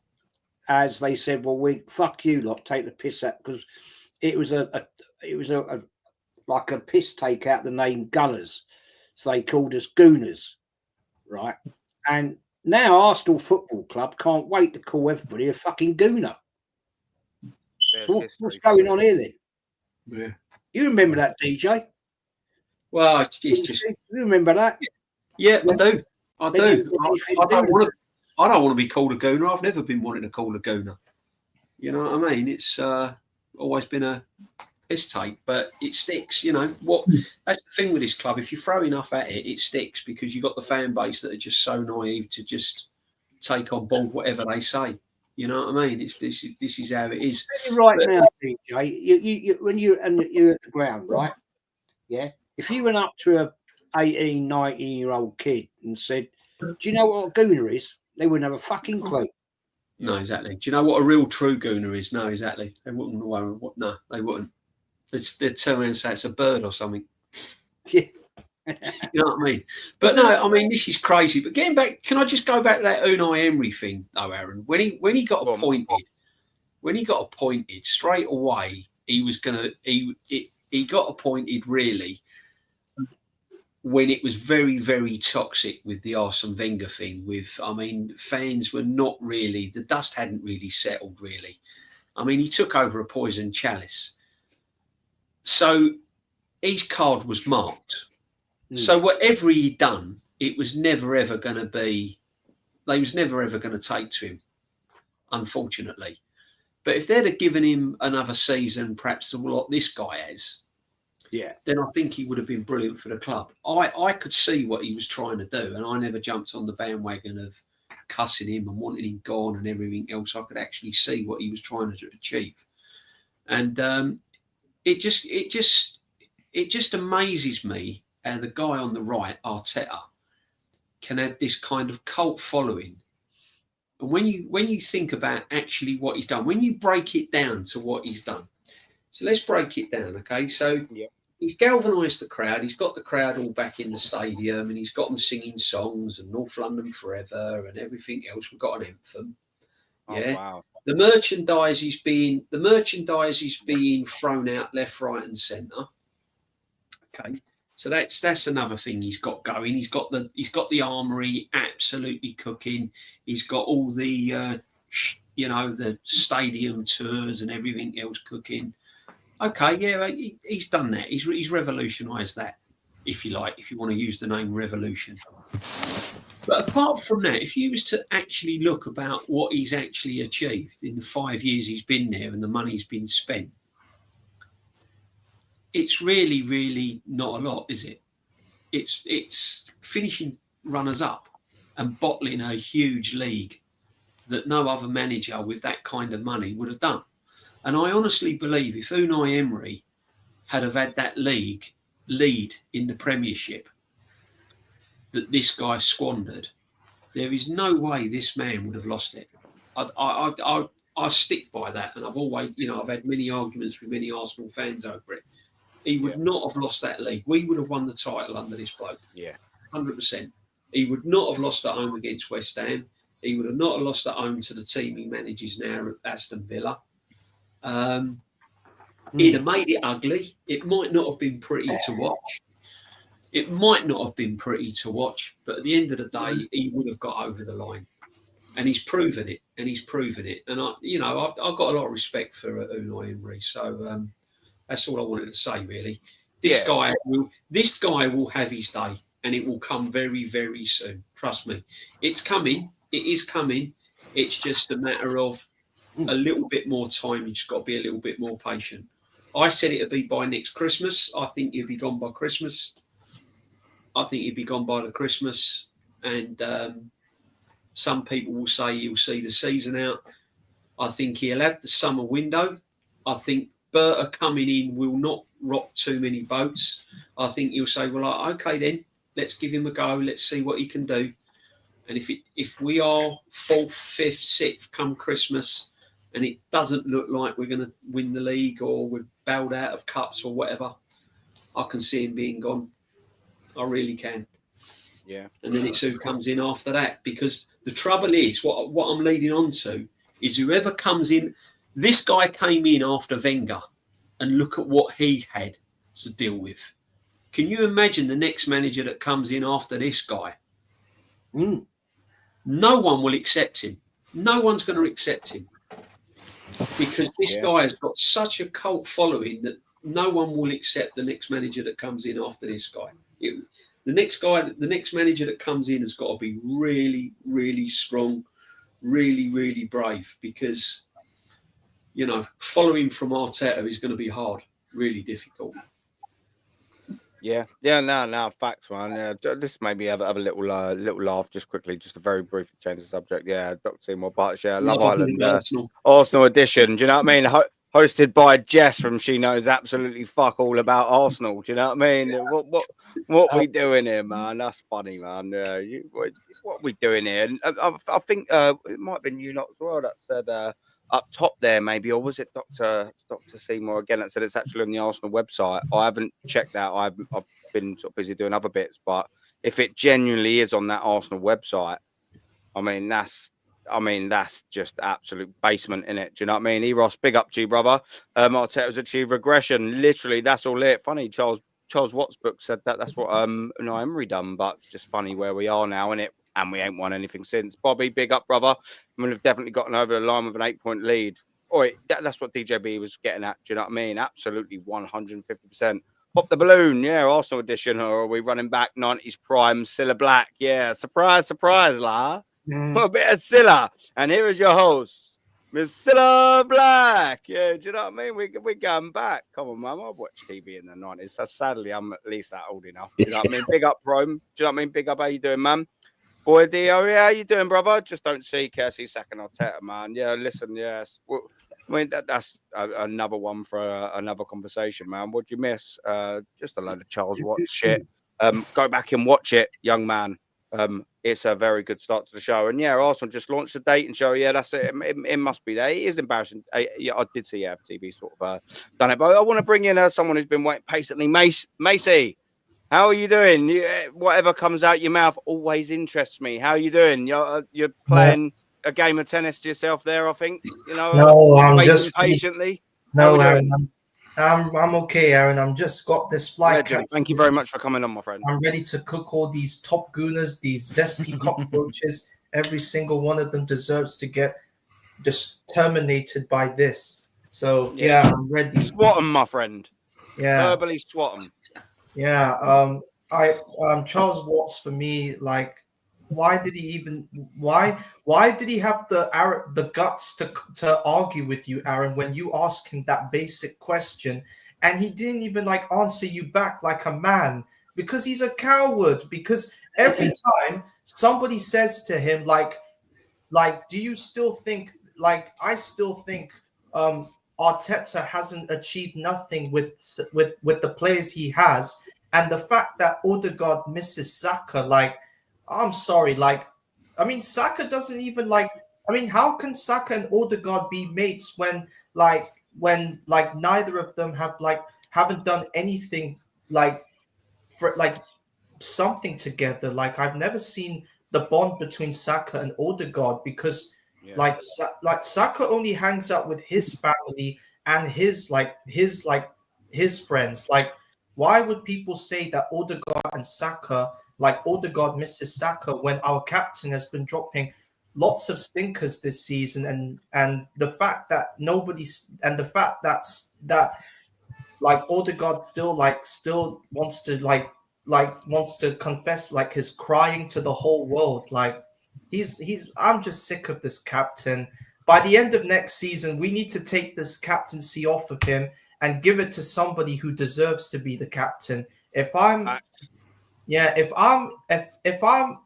this was my choice, I would pick Declan Rice as my captain, because even though Declan Rice doesn't perform very well, but at least he gives a bit of like passion for this team, because I've seen him run forward. I've seen him pass the ball properly, something that this captain can't do, because our captain, all he does, he just skips around like from one side of one area to the other. And when things are not going right and there's no one to cross the ball to, what does he do? He just passes it back to our defense. Like, what does Odegaard actually do to bring something to this team? And the fact that every fan base in our stream, like, they're not even cussing him out. They're saying, "Oh, Odegaard, silky skills from our captain," and all this stuff. Like, it's just jarring, Aaron. I'm just basically tired of this. And tomorrow's an FA Cup match, and like Man City are gunning for that FA Cup because they really want to end their season strongly, because after all the things that they've been through this year, the title race for them looks like it might be done. They're out of the Champions League, so the only hope left for them to save their season is the FA Cup. And I think they can win the FA Cup, because like Pep is just gonna like say to himself, I've not had a good season this year, but by the end of next year, I'm gonna change that. I'm gonna get some of my own. I'm gonna go out in the summer and I'm gonna get my own best players. I'm gonna get Wirtz. I'm getting Musiala, and if so, maybe Paqueta might come, because Man City, they are always gonna find a way to rebuild their team. Something we can't do, because I feel kind of bad for Bertie, because he's going to be in this predicament, because Arteta is just going to abuse him the same way he abused Edu, because whenever the fan base, like, they get like upset, they don't even cuss Arteta, they cuss the people who didn't give Arteta enough money, because they went after Edu all the time. So I can guarantee you, if Arsenal don't sign anybody, then I can guarantee you our fan base will go straight to Bertie and they'll say, "Oh, he's a Ponza. Why is he our sporting director? He never gave Arteta the proper signing." Bro, like, what can Berta do? Because Berta is new to this whole thing, and this is going to be hard for him. And you can't like abuse him for all the crap that he's doing. You need to like give him time, because Arteta is the one that is not like giving Berta the chance to go out of any country and sign a proper player, because Arteta will always, because all these fan base zesty mobs are still gonna fancy super duper Mickey Arteta. Maybe he should run the clubhouse and say, "Hey everybody, it's me, super duper Mickey Arteta." Oh, He's top rating it. Always a pleasure. But listen, an absolute superstar of the panel. I have to say there, Macy, I actually totally disagree with that. Berta is a totally different character. Because if you look at Edu, his track record of what he did in football management or recruitment, the first club he came to actually have to recruit by was Arsenal. He worked for the Brazilian FA. He then went to a pretty low standard club in Brazil. He then went, was it the Iranian FA? Then he came to Arsenal. I think he went to the Arena. Berta's a totally different character. He's worked in clubs. He's got a wealth of experience. He ain't going to take no mugs. That is for sure.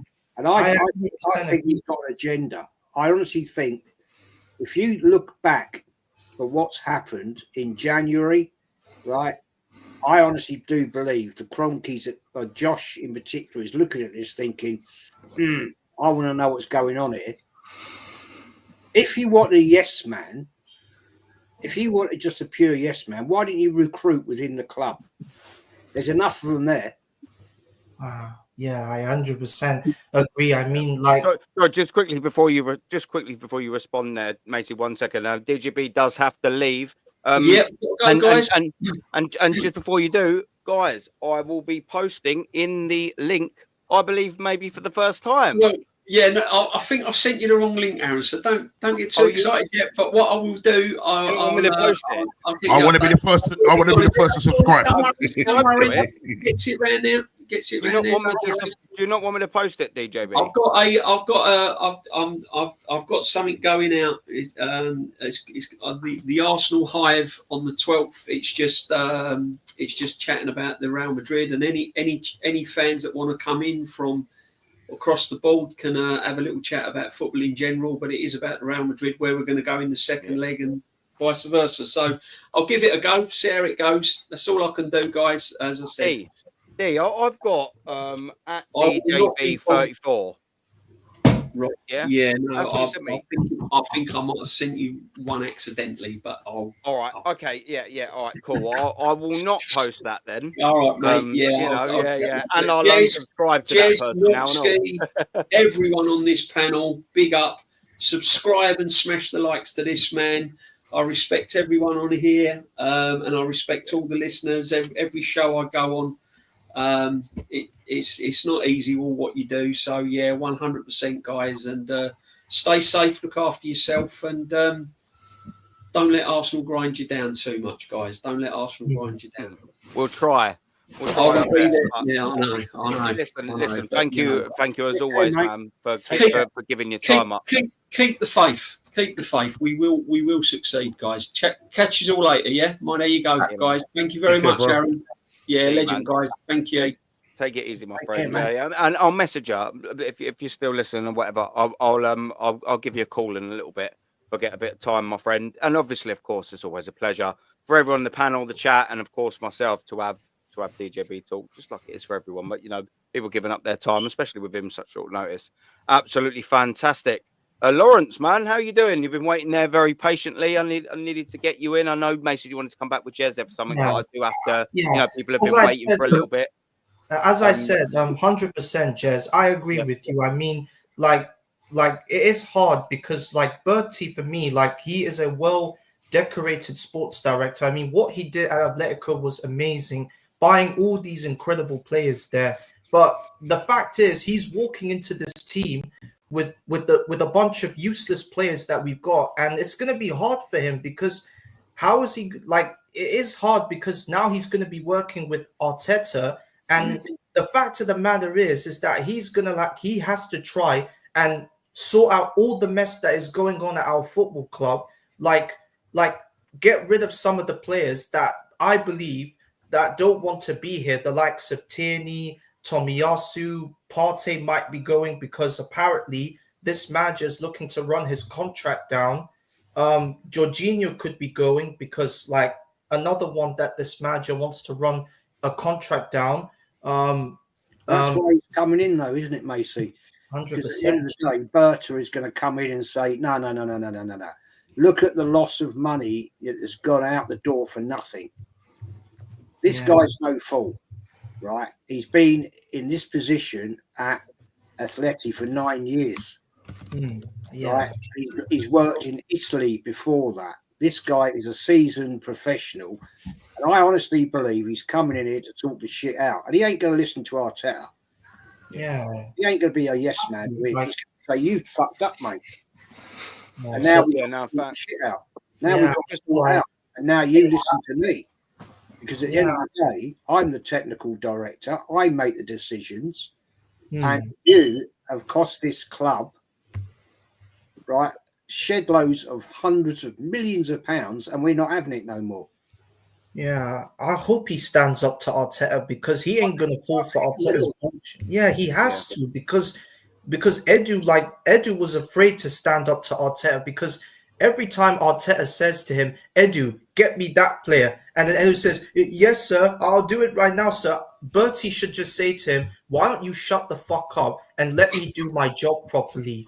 You can't tell me what to do because I'm the sporting director and I will handle business my way. You can't tell me nothing. This is what Bertie should say to this manager because this is like, I'm happy we've got him in our football club, and I hope and I want Bertie to be a man and stand up to this piece of shit in Arteta. Yeah. Now, facts. Just quickly before we move on, Shane does need to go. Shane, again, it's copy and paste of what I say to everyone, man. Thank you very much for giving up your time, man. It's fantastic to have your opinions always on the show, and I'm sure everyone in the chat that loves listening to it as well. It's validation just for the fact that we all love listening to it, mate. Where can we find you, bruv? And your link is boom. I don't know where you're going to find me now. I think I'm going to have to take the Gooner out of my name after listening to everybody bashing being called a Gooner, but no, I'm only joking. Yeah, over at Shane Gooner, I've been putting up those videos about the 50s and 60s in football, and you know how different it was, and be shorts and stuff like that. And I'll be with you then for the pre-Fulham match, isn't it? You will. So be. yeah, I'm looking very much forward to that. Yeah, so I have that, and I'll be doing a few other lives hopefully in between, and yeah, basically that's it. And cheers for having me on, and cheers to all the panel. Pleasure as always. Yeah, it is a pleasure, man. Absolute pleasure as always, Shane. Man, you've given me a lot of time, especially recently. Do you know what I mean? It's great. It's always an absolute pleasure. And when you want to do your first live, like I said, if I can make it, I'll text you earlier. I'm working around you. Aaron. If you want me, of course. Of course I do. Of course I do. Yeah. Fantastic. See you later, boys. No worries. I'll always be there to try and help, man. Take it easy, Shane. Good luck. Big up, man. Yeah, everyone, if you want to go and subscribe to a bit of Shane and what he's doing over there, man, you've listened to him. He talks absolute sense, and I've just put his link in the chat. So make sure you go over there and give him a follow. People, it always massively helps. And just as well, I'll be putting all the links again in the chat in a second. Like and sub on this stream, regardless of whether you're watching it on there. Like and sub across all the channels. And at some stage, very soon, I will also be putting all the guys' links in the description as well.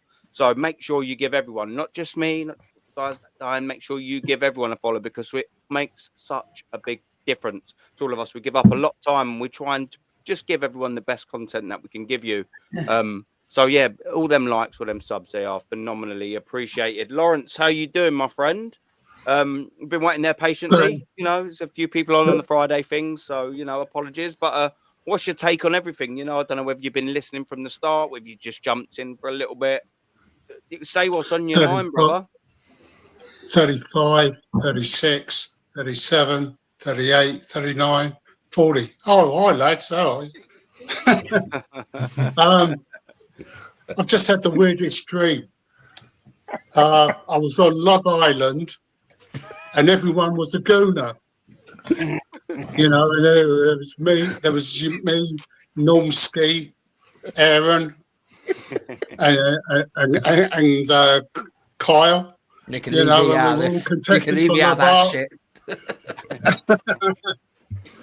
I'll tell you, the standards at this club have dropped so much over the last 15, 20 years. It's just unbelievable. The way this club is run, it's an embarrassment to be an Arsenal fan at the moment. You know, Herbert Chapman, I keep saying this, Herbert Chapman must be turning in his fucking grave at what's going on there down at that club. I mean, a dating show. I mean, come on. Are we a football club or are we just a sideshow? Yeah. I mean, I was going to start off with Berta, but when I heard the news just now that we're venturing into dating, I mean, this just sums up this club in a nutshell. I mean, really. I mean, I'm embarrassed to call myself a gooner. Yeah. You know, I'm following a club that's venturing into the dating business. You know, I mean, I keep saying this. I said this. You couldn't get this in a Carry On movie. I sometimes think I'm going to go to the Emirates and Sid James is going to come out, the director's box. You know, it's just beyond a joke. I mean, like everyone else, I thought it was an early April Fool's Day joke. But it's just typical that the way of this club is being run at the moment. And on the matter of the Berta, I seriously think the reason why he hasn't signed up yet is he's doing his due diligence, and I think he's getting cold feet. He's done his research at how this club is being run, and I think he doesn't want any part of it. Because, you know, I mean, the way that this club is being organised by Arteta and the Cronkies, you know, I seriously think he's going to tell them to go do one. I mean, it's just nonsense. Yeah, mate. That's worrying. That's worrying. Yeah, I'm sorry, no, sorry, that's worrying. If that's the case. I mean, like 4 weeks ago, all the media outlets saying, "Oh, he's going to be signing for us." 3 weeks ago, we're almost in April, and he hasn't started the job yet.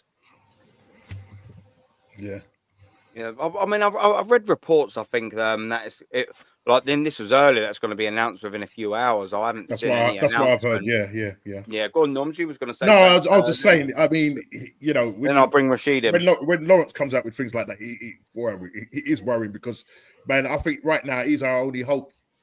People, he's our only hope, and bro, I hope Lawrence. I hope you're wrong because we need Burton. I mean, so do I. Because I think if he does join us, I think Arteta is walking a tightrope. Because he takes one step out of line, guess what? He's going to be on the phone to his mate Simeone and bringing him over. Because he won't take this shit. But as I said, why is it taking so long for him to start this job? I don't, you know. You know what? Arsenal are like this. They're notorious for it. So I would be. Yeah. With transfers. Oh, we're going to buy this player. It goes quiet. A month later, bang, he's there. And I think these things are done behind the curtains, if you want to call it that. Yeah. I wouldn't be at all surprised if he's already signed and he's just doing. I think it's a drama. It's a drama. They like a drama. Yeah. Arsenal Arsenal like to give it the big one. They like to make it into something more than it is. I mean, he was last week. Apparently, he was at London Colney, right? He was there. Apparently, how truthful that is, I've got no facts to back it up. But it wouldn't surprise me if the deal's already done, and they're just holding on and waiting to announce him right towards the end of the season, right when we've knocked out of the Champions League. You took the words out of my mouth. I've got a theory on that. Like when it goes on peak Tong against Real Madrid. That's when they go, right, let's announce it, yeah?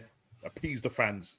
And another line of merch. Something has to go wrong for them to announce something. I've had Arsenal fans text me after what happened with the women's team against Real Madrid, and because of this so-called investigation of 4 Real Madrid players possibly getting banned, that we're going to wipe the floor with them. Yeah. I mean, are you fucking serious? Well, what we're doing here, Lawrence, isn't it, mate? Yeah, I mean, ladies' team. I think that was the ladies' team. Yeah, I hear what you're saying. Yeah, I know, but there's this story going around that there's a possibility of 4 Real Madrid players getting banned from playing against us because of the gestures they did in the last round against Atletico Madrid. Yeah. Don't these people realise that it took the authorities the whole of this month to decide what's going to happen to Manchester City? And we still don't know what's going to happen to Manchester City. We were told there was going to be a decision made this month. We're now almost in April, and no verdict has come down on that.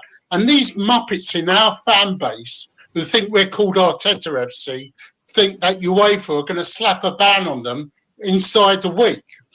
But that's where they're hoping. That's why they're hoping. Yeah. I'll tell you this now, people.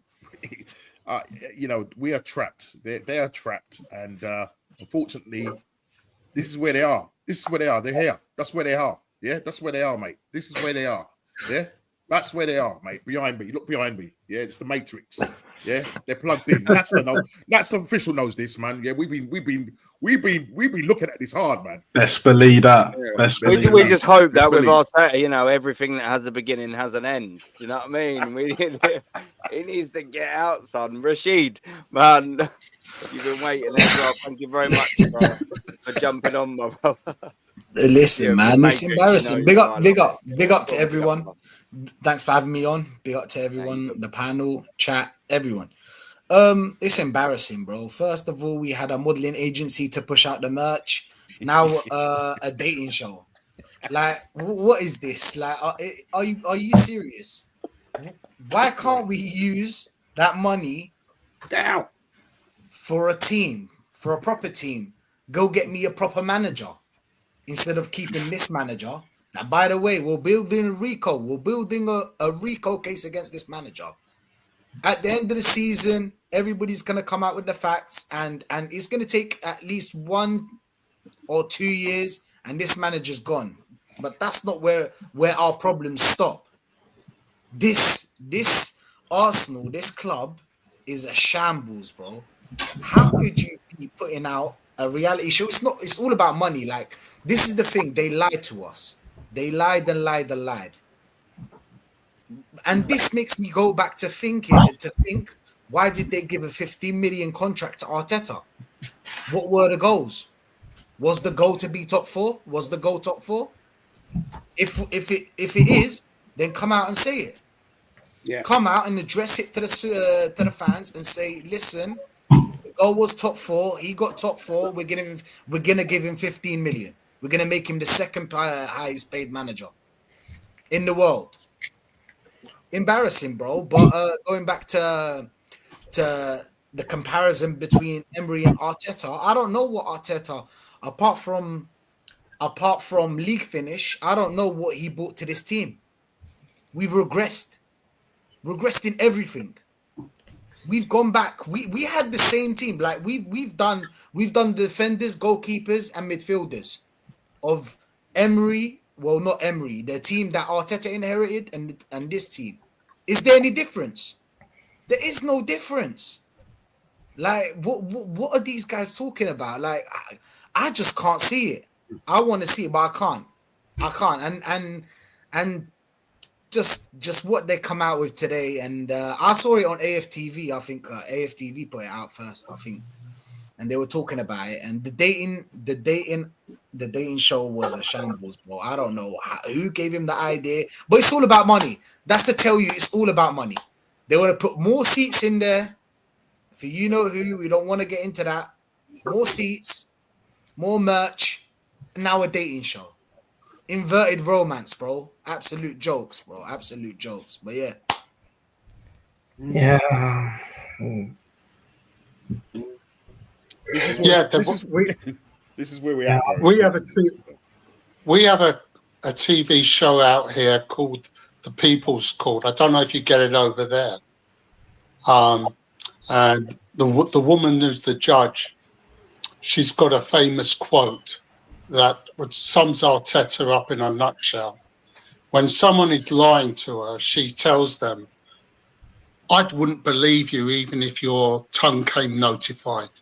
And every time Arteta opens his mouth, I don't believe one fucking thing he says. And that quote sums Arteta up in a nutshell. Even if his mouth came notified, I wouldn't fucking believe him. No. Yeah, 100%. I mean, in my point, I think Arteta has just absolutely made himself look like a fool when he said that.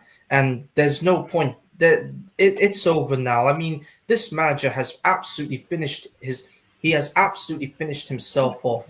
And AFTV said that Saka should be back and we should give him a couple of minutes against Fulham. Like why? Why should we play him against Fulham? Because we've got a big Champions League game coming up against Real Madrid. So what makes AFTV think that they should give Saka a couple of minutes against Fulham when he's not ready yet? I mean, AFTV are a bunch of zesty people led by one man, and his name is Robbie Lyle. And I cannot stand that geezer. I can't stand the fact of his smirky smile and his bald-headed thing. Like, I'm sick of this guy, and I'm sick of all of his zesty muppets. I don't want He kicked my mate Claude. May he rest in peace. I don't know if any of you remember Claude, who was on AFTV.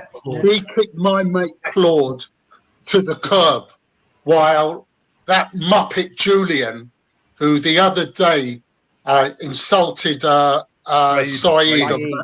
The other day, right? Palestinian bad. I remember. I remember. He kicked my mate Claude to the curb for what he said a few years ago, which is nothing compared to what that muppet Julian said to Saeed. Facts. Yeah, I still have Julian for what he said to Saeed. I will never forgive him because Julian is not a man. He's just one of Robbie's puppets. Like every time Robbie says to him, "Yo, Julian, say something," and then Julian will say, "Oh, okay, sir, I'll say that for you." Like, I'm sick of all of these AFTV muppets that want to obey Robbie's command. Like, he's their chief. Like, he will ask them something and he will say to them, "Yes, sir. No, sir. Yes, sir. I'll do that for you, sir." Like, this just the reason Julian is on that channel, I'll tell you, the reason that Julian is on that channel is because he's loaded. He's got money and he palms that off to Robbie. He can get in deals. Right, that's why he's on that channel. Because he didn't have that money, he wouldn't be on that channel at all. Yeah, mate. The whole thing is just by the fans, for the fans, I think, apparently, wasn't it? And it's now just so clearly it's not for Robbie, like for the that, pocket. Yeah, it's gone so far away from that for years. Yeah. Years, bro. Years. But yeah, big up, Aaron. Big up to the rest of the panel. Like, thanks for having me on. You know, lateness is greatness and all of that. But yeah, you know, had my afternoon kip and I fucking needed it, mate. I'm not gonna lie.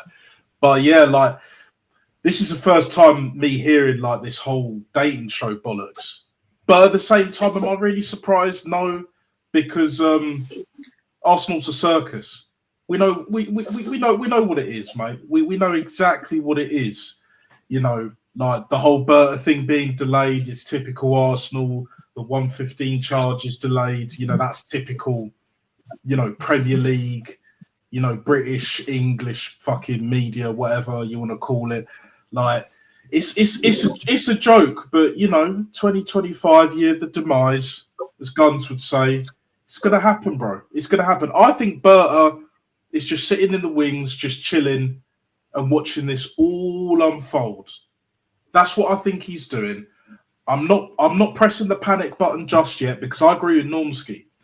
You said something very precise and clear, brother. He is our last hope. 100% he's our last hope.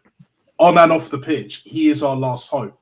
But for me, yeah, I'll also bring up this point that Matty said. I think it was on Lee Gunner's last emergency stream.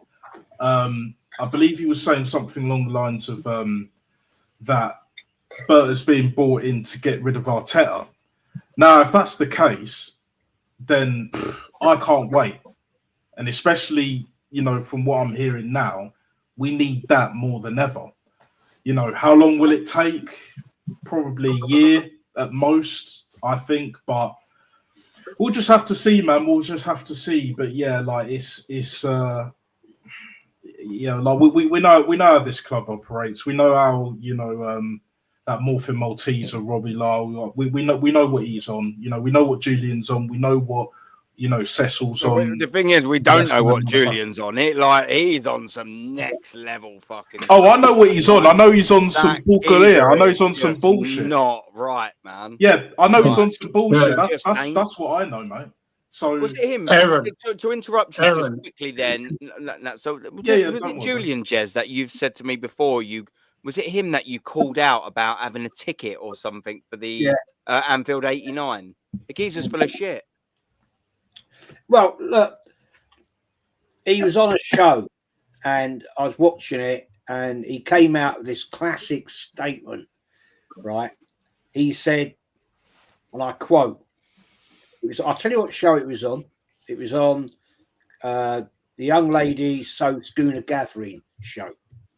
The young blonde-haired lady, right? And she asked him about the '89 game.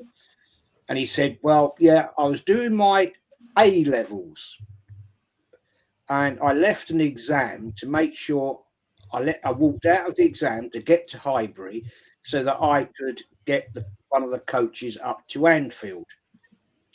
So I said in the chat, I said to him, well, you're lying because if you remember at the time in '89, A levels started in June. O levels were in May. A levels were in June. And I said, by the way, how the hell did you get a ticket for that when you didn't have a season ticket? Because back in the day, Julian, you had to collect your tokens out of your programs as a season ticket holder to get your token points to get away tickets. And I said, I know personally at least 30 people who had season tickets as long as me, or if not even longer, right, couldn't get a ticket for that game because they hadn't got the tokens. And they still went in the hope of getting a tout ticket. Some of them may have got in, some may have not. I don't know. But I called him out and he never, ever answered me once because he knew I knew. Right, and I've had this with so many YouTubers. There's that other silly bitch that made out that she went to the Does the name begin with a J? Or this is I can't think of her name now. I think her name's Sophs as well. Is it Highbury Squad? Yeah. She's to come on. She's it's not that one. Not that one. She's to come and do. She's to do a show with her, I think. Yeah, it's not her. And she said, classic. I couldn't believe this one when she said, yes, when I was at Anfield, I got given flowers. And I said to her on her chat, I said, why did you get given flowers? And she said, what do you mean? I said, well, the Arsenal team came out with 11 bouquets of flowers and gave them to Liverpool fan ladies in the crowd at the Cop End, right, in the East and West. Where were you? I said, where were you in the ground then to get some flowers? Where were you? Well, I was seated. I said, well, that's fucking interesting. Because if you're an Arsenal fan, you would have been in the Anfield Road end quadrant, and it was all terracing back then, if you remember, because it was like, Hillsborough had happened and all that. It was still terracing. So, and I said, well, so where in the ground were you then? I can't remember. So one of the most iconic Arsenal games you ever go to in your life, and you can't remember where you were in the ground. And I said, how come you got seat tickets then? So you weren't in the Arsenal part, you were actually in the Liverpool part then. There was no seating for Arsenal fans. Because if back in them days, right, the Cop and the Anfield Road end were all terrace. So I said, so where were you seated? Oh, I can't remember. I thought, you're bullshitting me. I can prove I was there. I've got my program. I've got my ticket. Go on, mate. Jez, whoever threw the bouquet at him must have had a hell of a throw if he was in the seats, because I was at that game. And the first few rows of the main stand was terracing as well. So whoever threw that bouquet at him must have had a hell of a throw. Well, you know yourself. You know yourself what happened at that game when the Arsenal came out the tunnel. They had the big bunch of flowers, and Alan Smith and Rocky and that lot went down to the Mickey Thomas went down to the Cop, and they gave a bunch of flowers to the ladies in the front rows of the terracing at the Kop, and the other team, the rest of them, John Lukic, went over to the east and west, and they didn't fucking give them to any Arsenal fans. Oh, that was the point. Oh, no. I've forgotten something. Just quickly, Jez, can I just get Normski out just quickly? Hold that thought. Normski's in a rush. He needs to shoot. Normski, thank you very much, my friend. Absolute pleasure as always to have you on, man. Thank you so much for giving me your time. I've just posted your link again in the chat. We can find you at Normski TV. What you got coming up? Wednesday live show. It goes rival fans, but friends. But we talk about all things the Premier League, and obviously we'll be looking at Champions League coming up. Hopefully Rashid will be doing the match reaction and all of that stuff. So yeah, but I need to step my work rate up because I'm looking at Rashid, I'm looking at Aaron. They're producing, man. They're producing. So I've got some things in the pipeline, but I don't want to kind of rush it. I need to think it all over. So, guys, look out for some pre-recorded stuff, a little more pre-recorded stuff. And one thing I might want to do though, and that may be to critique the old Charles Watts book. And we might have a show looking at that. And I think, Aaron, I think we need to look not page by page because you know what I mean. We need to look at some things there and call it out for what it is. If you want me to jump on it and definitely. I will be a very good boy. Thank you very much, my friends. But big up to Jez, big up to Gunner Down, big up to Macy, big up to Lawrence, big up to Rashid, big up to Nasta, big up to Jez, the Godfather, big up to Aaron. Please hit the like button, subscribe and share if you're new people. I'm out of here. Take care. Yeah. Stay clear of them sentinels. Stay clear of the agents. I will do, people. But right, bless up. Take it easy, man. Sorry to interrupt you there, Jezza. No, you're right, man. No. I was getting. He was waiting there to jump out. As we went through that conversation on that channel, right, to finish it off, when I said to you can't remember where you were sat in Anfield at the most iconic game you've probably ever witnessed at Anfield Football Stadium as an Arsenal fan, and you got a bouquet of flowers. And they were big bouquets of flowers. You know what I'm saying? They weren't like £5 worth. Yeah, they were fucking massive. I can see from the documentary in my head. Obviously, I weren't bloody there, but they were all running out, dispersing across, weren't they? Her parting comment was this.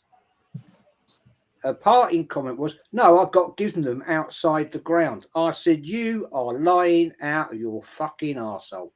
Why would you get flowers outside the ground?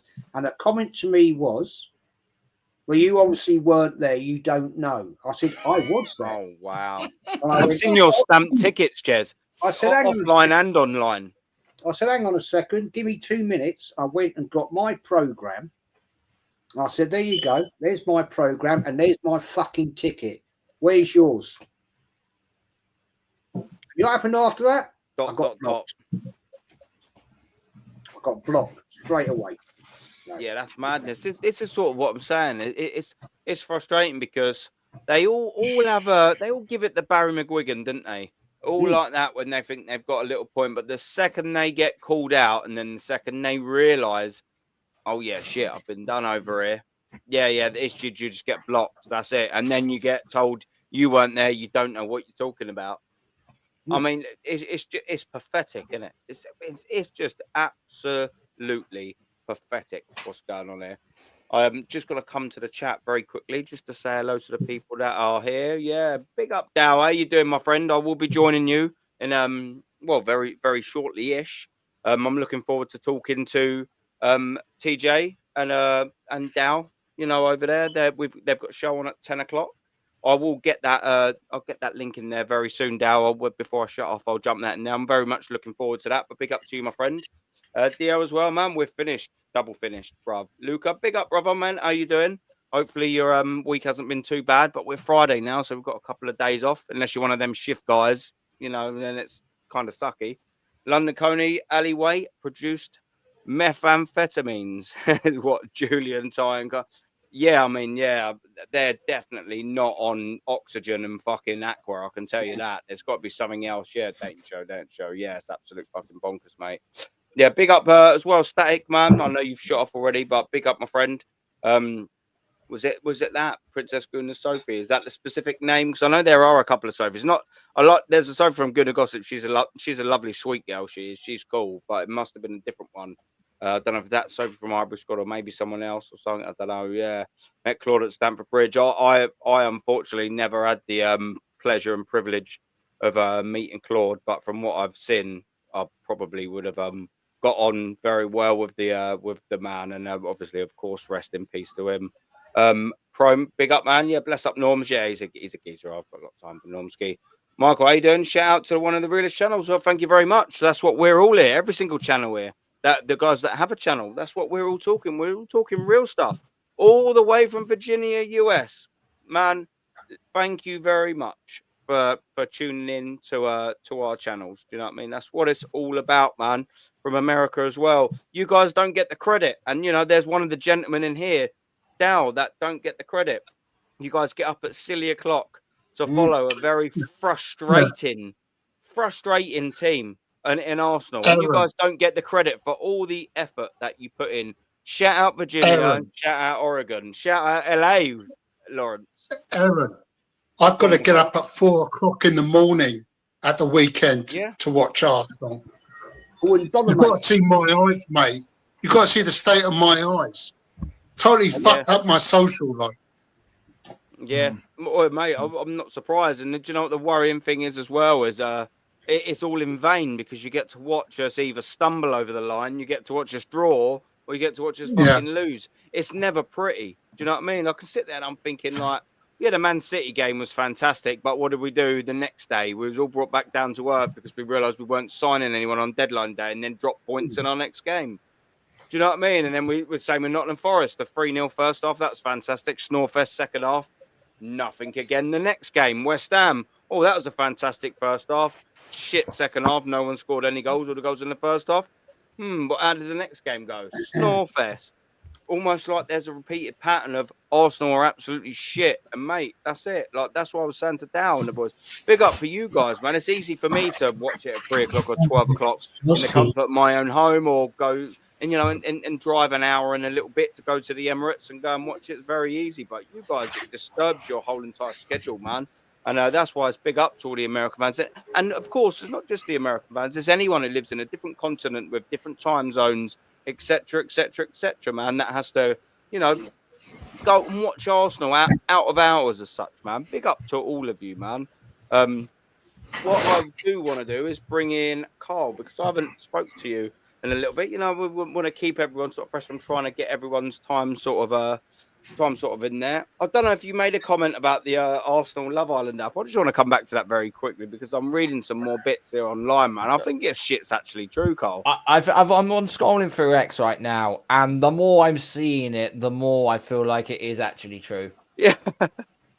I knew you'd be having a little look. I'll post the chat right. I'll post the chat right now. If I can get on that, get the link on. Do I just set up a fucking fake account just to actually see where it's going to take me? Or I'd rather not. But you know, you get where I'm coming from, because it's the club's in shambles as it already is. But seeing what I've just seen, that's next level embarrassment. I mean, I don't know what we're trying to do here. It is all about money.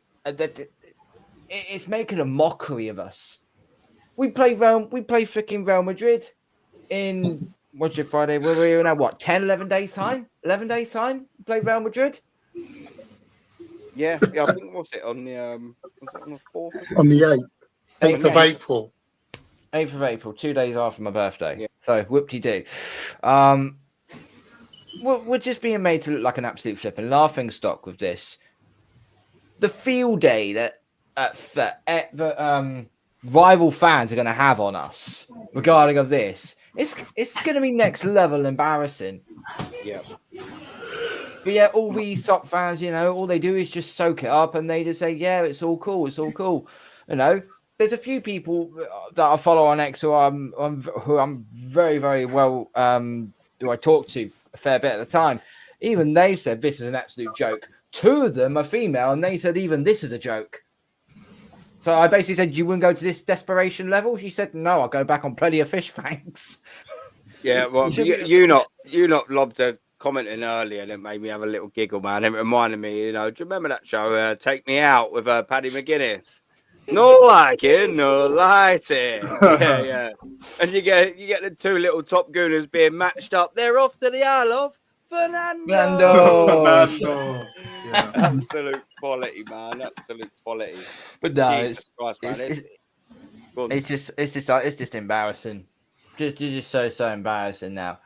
The times where I used to watch Arsenal as a kid, that was when I felt like, this club is much more like it, much more like it. And as you get older, you slowly see through all the bullshit. You slowly see through all the bullshit as you get older and older. But when you get older, you also become more wise. You have more wisdom about you. And it only took me, as I said, it took me about 4 years before I realized, this guy ain't gonna do anything, and this club has become a Ponzi scheme. It's become a shadow of what it once used to be.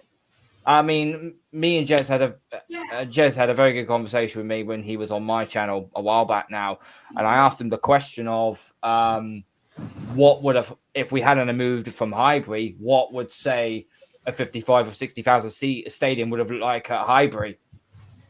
And Jez went into detail for about, I think it was a good 5-6 minutes or so. I will get it clipped up and I'll get it on my channel so everyone can actually see it, and of how it would be and so on. I know obviously the North Bank have to stay as it is because it was backed onto the tube station and so on.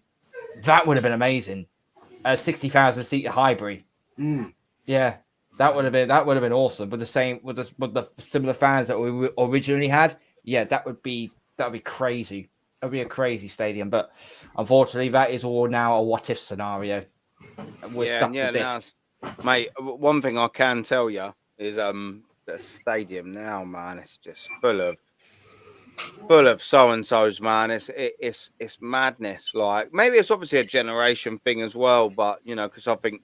I'm sorry if I offend anyone in the chat if you are one, and I'm sure you're cool if you're in this chat because you've made a decision to watch us, so you must have something about you. But what I will say is this generation, by and large, are absolute ridiculous, man. It's surely like we've got someone like Jez who's from a different generation, and Lawrence who's from that different generation, and then I'm a couple of steps below, and we've got a couple of people in there younger than me. What I will sort of say is.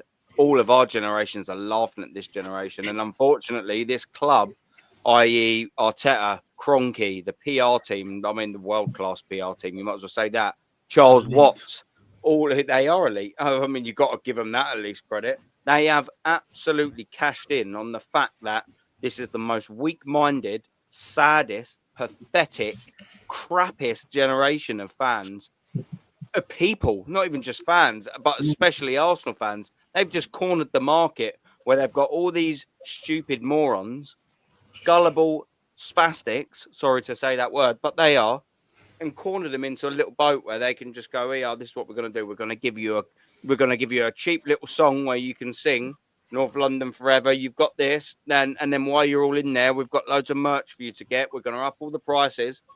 I haven't done it yet. And I will do it when I go to Arsenal v Real Madrid, people, I am going to go, next time I go to the thing, I'm going to take a picture of all the prices of the bar next to me. And there's loads of, the bars differs. The prices, I don't think, in the beers do differ when I've walked around and met up with Potsy, Kenny, and all of them boys in different sort of areas. I think all the beers and all that prices are the same, albeit they sell some different bits. I want to take a little picture just to show everyone, because people listen with their eyes a lot better than they do with their ears. And I just want to show people how much this club rips people off. It's absolutely embarrassing. Absolutely embarrassing, man. What we're sort of doing here with these little bits, man. I will sort of come to an end in a little bit, but there's one thing I did want to talk about just briefly before, and I only want to briefly touch on it, and I'll go around clockwise before we come out, because there's been a thing, and I don't want to overdo it. That's why I don't want to spend too much time on it. But Jez, I've this Saka thing, right? Like I said, I don't want to spend too much time on it. We've all had our two bob about it. I was on with Lee and Hooks, and I've also had a couple of altercations with the same actual channel as Carl had with that Fam Zone TV. and I remember having a little chat with them, and they seem to think that they want to rush, they want to play Saka, they want to rush him back. They think that all protecting him and everything like that is the most ridiculous thing they've ever heard. And I was talking to this one lad, I don't know what his name is. Juice D, probably. And we was having and we was having a the little Arsenal guy, is Juice D, thing, and messaging, and I said I sort of posted it up and hooked his thing, and I was just like, yeah, look, I think it's absolute madness that you're going to rush him back. Why would you rush him back? This is the geezer's career. We've got a duty of care. And I said a lot of things on Lee's stream the other night. He's not ready for it. The first leg is in what, 11 days? Did we just hear it? Yep, 11 days.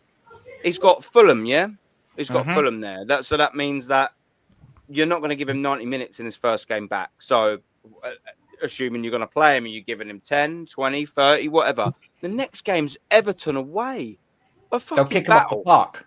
They'll kick him off the park. Battle, boys. Exactly. An absolute battle. And then you've got Real Madrid a couple of days later, right? And in the home leg, which is at least a slight bit more comfort, but still not that much comforting.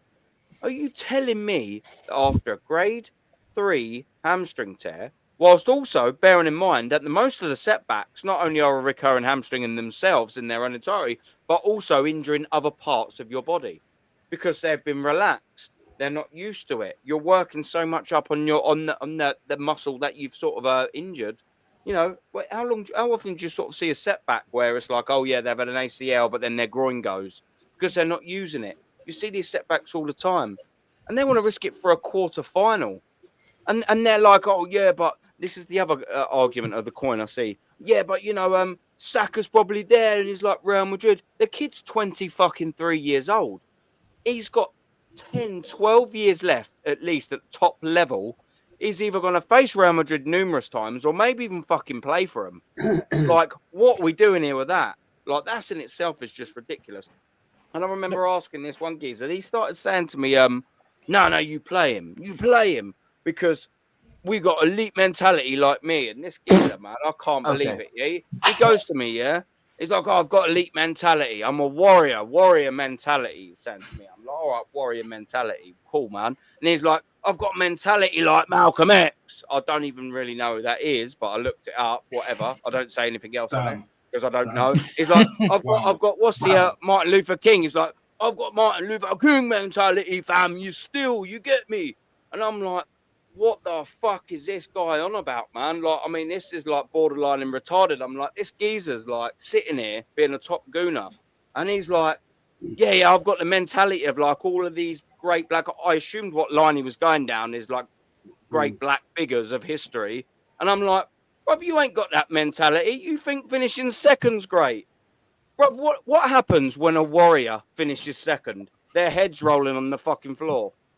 So what are we doing here? Like, what are we saying here? I can't quite get people like that. I can't quite understand it. And I'd love to have a conversation about the geezer because that's spastic mentality, bro. That's not winner's mentality. That's not Malcolm X mentality, bruv. That's not Martin Luther King mentality. He had a dream. He didn't have a dream to get his head fucking chopped off because a warrior finishes second, loses his nut. What are we talking about? Jez, what's your two bob on this, man? Because I'm sick to death of fucking idiots. Like, let's get it right. If he's back and he's fit and all that or whatever, right? And he plays, of course we don't want him to get a setback to prove ourselves right. Of course we don't. I hope he comes back inevitably, which he'll do. Why was that? Because Arteta rushes players back. How do we know that? Because he plays Thomas Partey, rushed him back. Jesus rushed him back. Played fucking Ben White when he needed surgery. Bryce with a broken toe. The list continues. Tomiyasu rushes him back 6 minutes. Like, we can't trust Arteta or the medical team, but these lot with Malcolm X mentality, like, do you trust them, Jez? Or what would you do? We don't have to spend loads of time on it, but what's your take on this Saka fit thing? Because it's a fucking nonsense to me, bruv. Like, what are we doing here? I wouldn't play him, to be honest. I'm expecting it's nonsensical, absolutely nonsensical. People talking about playing him against Fulham, no. Playing him against Everton, no. You know, I'm sorry, this guy, I don't believe will be 100%. Well, he might be physically fit, but he ain't be match fit. big difference between fit and match fit. So he's going to have to push it in those games, and that is where you can do something else. I said last night, you know, you've got, look, your body works in a certain way. We all know our own bodies. When you've got an injury, and you're a bit cagey about that injury, you're going to put stress on another part of your body to compensate for that, sort of trying not to push it too much on that one side. So that can lead to something else happening. If you're not match fit and the pace of the Premier League game is 100 miles an hour, so you're possibly going to strain something else. So it's nonsensical. It's ridiculous. Don't bother. Let him have the rest of the season off. The reason Arteta wants him back, he's fucking desperate. Yeah. Because he knows he's got nobody else to cover that position, what he should be doing. I don't think Emery works there very well, personally, if you want my honest opinion. So it's just a ball. It's his fucking fault we're short on the bench. Nobody else. Exactly. It's his fault. Him alone. He's the one. He didn't buy the striker in summer. He didn't buy a striker in January. And now we're paying the price. So, and even Charles Watts admits it there. We just haven't got it up front. We don't have the top level attackers in 2002 team, unlike now. Even Charles Watts admits it, Jez.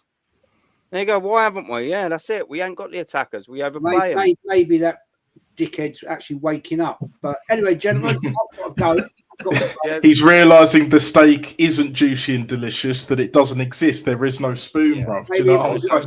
Maybe, mate, Nasta, maybe it wasn't the revolution that he thought was going to happen. No. Anyway, gentlemen, yes. DJ. Yes. It's an absolute pleasure. Be honest, it's been an awesome fucking panel. Yeah, big up, Jez. Aaron, man. Carl, Macy, Nasta. Salute to you, Lawrence. Unfortunately, other people have left, but it's been a great show, man. And may long it continue. Yeah. I'll probably pop in another watch of you on TJ's later. Lovely. So, big up, boys. Enjoy your weekend. Unfortunately, we aren't in the FA Cup again. Which is a disgrace, in my opinion. It is a fucking disgrace, so we can't deny it. But anyway, there we go, gents. Catch you all later, boys. Have a great weekend. What a legend. Yes, salute to you. I'm supporting Preston North End only because of history. There you go. Football heritage. And chat. Don't forget, if history is your thing, take care, Jez. If history is your thing, look no further, because the link is in the description for all the history you want if it's Arsenal. Yeah? He does some fantastic shows. I think they're always on a Tuesday with DJB and Kenny Ken. IQ is popping out the fucking skulls, boys. Go over and follow Jez. The link is in the description.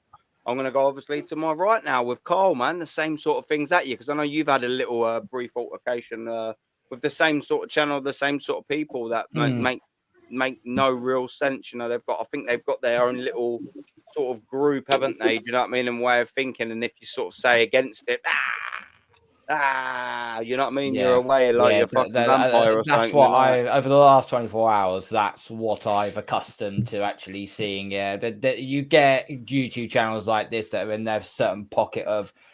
It's a bit like us in a way. We were in our certain pocket of people, but unlike them, we are more than happy. But if you want to have a disagree with us, more than welcome to come on. You're more than welcome. We'll have a debate. We'll have an argument. We'll get Aaron up to 1,000 subscribers very, very quickly if that continues to happen. So we'll just continue to that. Let me ask you a question, gentlemen. What would you rather do? Because I said this question to Juicy on X when I had the argument. What would you rather have done? Would you rather Saka play against Real Madrid, knowing for a fact that he's not match fit, and you're only going to give him 15, 20-minute cameo appearances in, say, Fulham and Everton? Yeah. Would you do that, or would you say, no, ice him, we'll see you in pre-season, and prolong his career for the next 10 years?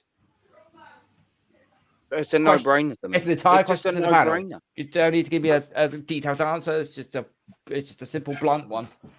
Yeah, look, listen, man, it's a no-brainer, is it? And like, this is what they're not understanding, because like they've got warrior mentality. Don't forget, do you know what I mean? So you're playing fam still. That's what you do. Like, you just playing fam still. Like, I don't know what else to say. Do you know what I mean? Like, play him fam still. No, you don't play him fam still. You get me? What you do is you got a duty of care to a player in a game where you're probably highly not going to go through anyway.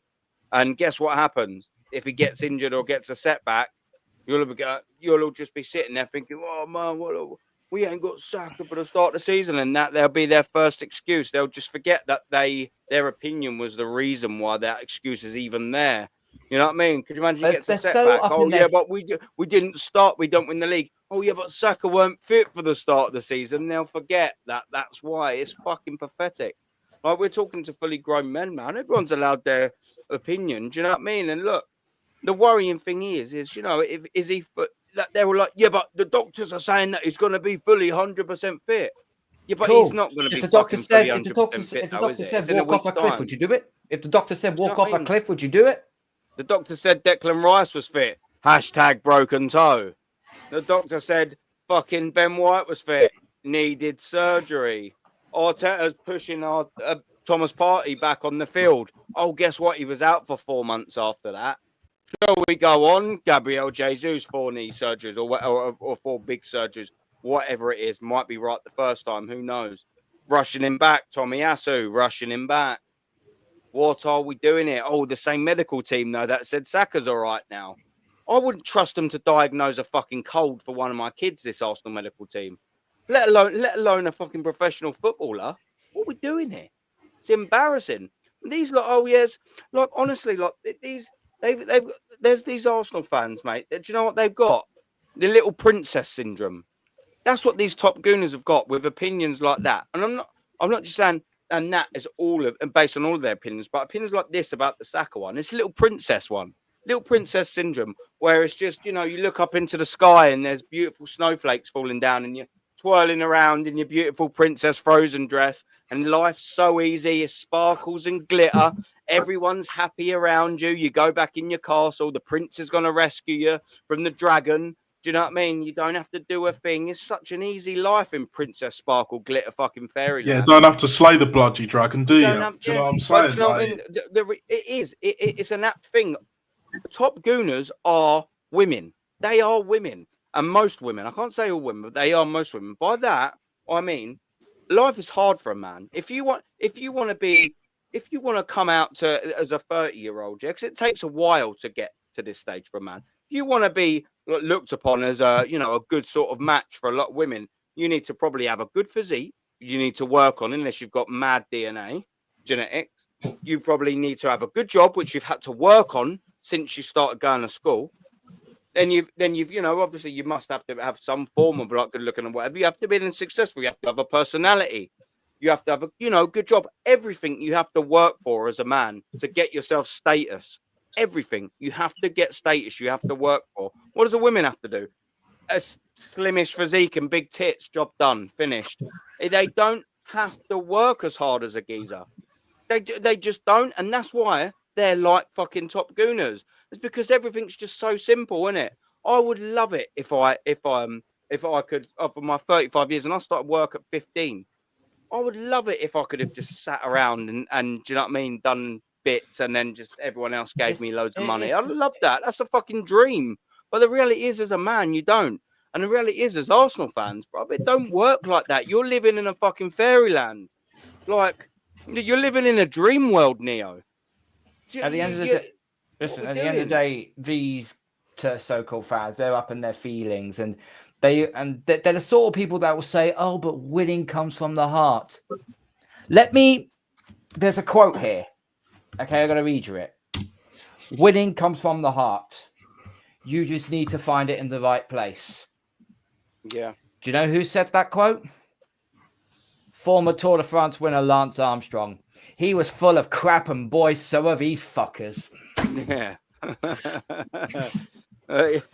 One hung low definitely was full of absolute crap, man, wasn't he? Rashid, you've got to jump out, my friend. Yeah. Where can we find you, my brother? Hey, bro, I just wanted to touch on the Saka thing before I leave. Man. Yeah, you do your thing. Look, the thing is about Saka, what I've seen before, in the past 3 years or 4 years, has Saka got us over the line?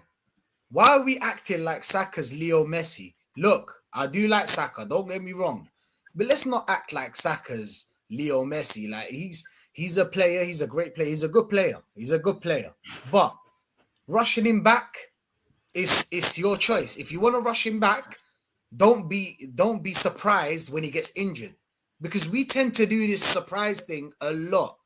Do you know what I'm saying? Because how many times have we seen him limp off the pitch and then we were surprised that he was injured? I don't know. Bro, play him or don't play him, bro. I don't see any difference, bro. What is he there for? To take corners, free kicks? Do what? There's nothing much to do. We're going to be defending 10 men, and then we've got Nelly up front, and that's the only chance we're going to get. We're going to get 1 chance or 2 chances a game. If they play a low block, that's 0 chances a game. That's 0 shots on target if they play a low block. So I don't know why this whole Saka thing, this whole Saka saga is all about, bro. I just think, look, let him play him. Let him play Saka. Let him play Saka. And then when we lose to Real Madrid, don't come back saying, oh, we had players injured. You didn't. You had Saka. So nobody was injured. Havertz, you never really rated him. Let's be honest. So let's not talk about that. Let's not do that. Bro, listen, what only thing you can do with these fans, these type of fans, is stay put. We'll build the Rico case on this Arteta, and then we just lock him up in a year. I mean, how long is it going to take for this fan base to see that this Arteta's not going to take us to the next level? He's our Brendan Rodgers. That's who he is. He's our Brendan Rodgers. Yeah. And it will come to a point where they will find out. And what is it going to take? 1 year? 2 years? I think Berta's job's going to start after Arteta leaves. That's when Berta comes in. He's going to bring him. I don't know if he's going to bring in a manager, but he's going to start bringing his own players, or the players that the club wants, because they tried the whole let's get Arteta his players, and it didn't work out. 30 players, 5 of them are only any good. But I'll leave it at that. Bro. Like, big up to every one of you. Big up to the chat. Hey, Aaron, thanks for having me on again. Pleasure. Carl, Macy, Natstar, Lawrence, big up to everyone, bro, and I'm out. Peace. Yeah, man. Listen, what an absolute legend. Rashid's link is in the title. It's in the chat. I've just put it in there as well. What Rashid's got coming up is I don't know if he's doing it next Wednesday or not. You may have to hold me to that, but he's got his part 3, which I'm sure he'll be trying to get the existing panel on there to I think it is part 3. Yeah, I think it is next Wednesday. How ironic is the day after the night after the Fulham game. Yeah, that's exactly right, man. You know, make sure you're following that, man. That's going to be an epic conclusion. Macy, what's your take on the old Saka thing, man? I haven't actually heard you talk about it, so I'm quite intrigued to. Well, I think I know what way you're going to go, but I'm always intrigued to see how you decorate it, because if you make me smile, man, you're a funny fucker. Go on, mate. Appreciate it. You're a geezer, mate. I love having you on. Yeah. Man. Yeah, thanks, bro. So the Saka thing, I mean, I just think that I just don't want this manager to rush him back too quickly, because we need him for the most important game of our season. That's the Champions League, and Saka should just be man enough and say to Arteta, just use me for maybe perhaps maybe the short minutes, maybe the 80th minute, because what's the point of starting him against Fulham if he's not 100%? So you need to you need to save him for the important games. And this manager, he's gonna absolutely ruin his life if he starts him against Fulham. And Arteta, he's done that. He has rushed players way too quickly. The thing that he did with Rice when Declan had a broken toenail, rushing Tomiyasu back too quickly, and also when Thomas Partey was, remember that game against Tottenham in the COVID season when they beat us 2-0. Thomas Partey was injured and he was begging Arteta, get me off, I'm injured. But then this manager just pushes him back off and says, yo, you still need to play. It's just the absolute like disgrace of this manager. He keeps on like risking, he puts these players under like too much pressure when they're not ready. And he's going to do the same to Saka. So if I'm that, I think the best thing now is to just use Ethan for the Fulham game and Everton game. But I'm not confident about the Fulham and Everton game. I think Fulham will beat us because I just think we're just going to have to scam a draw or maybe a stinky 1-0 win. The same thing on how we did that against Chelsea, because Chelsea didn't do nothing on us.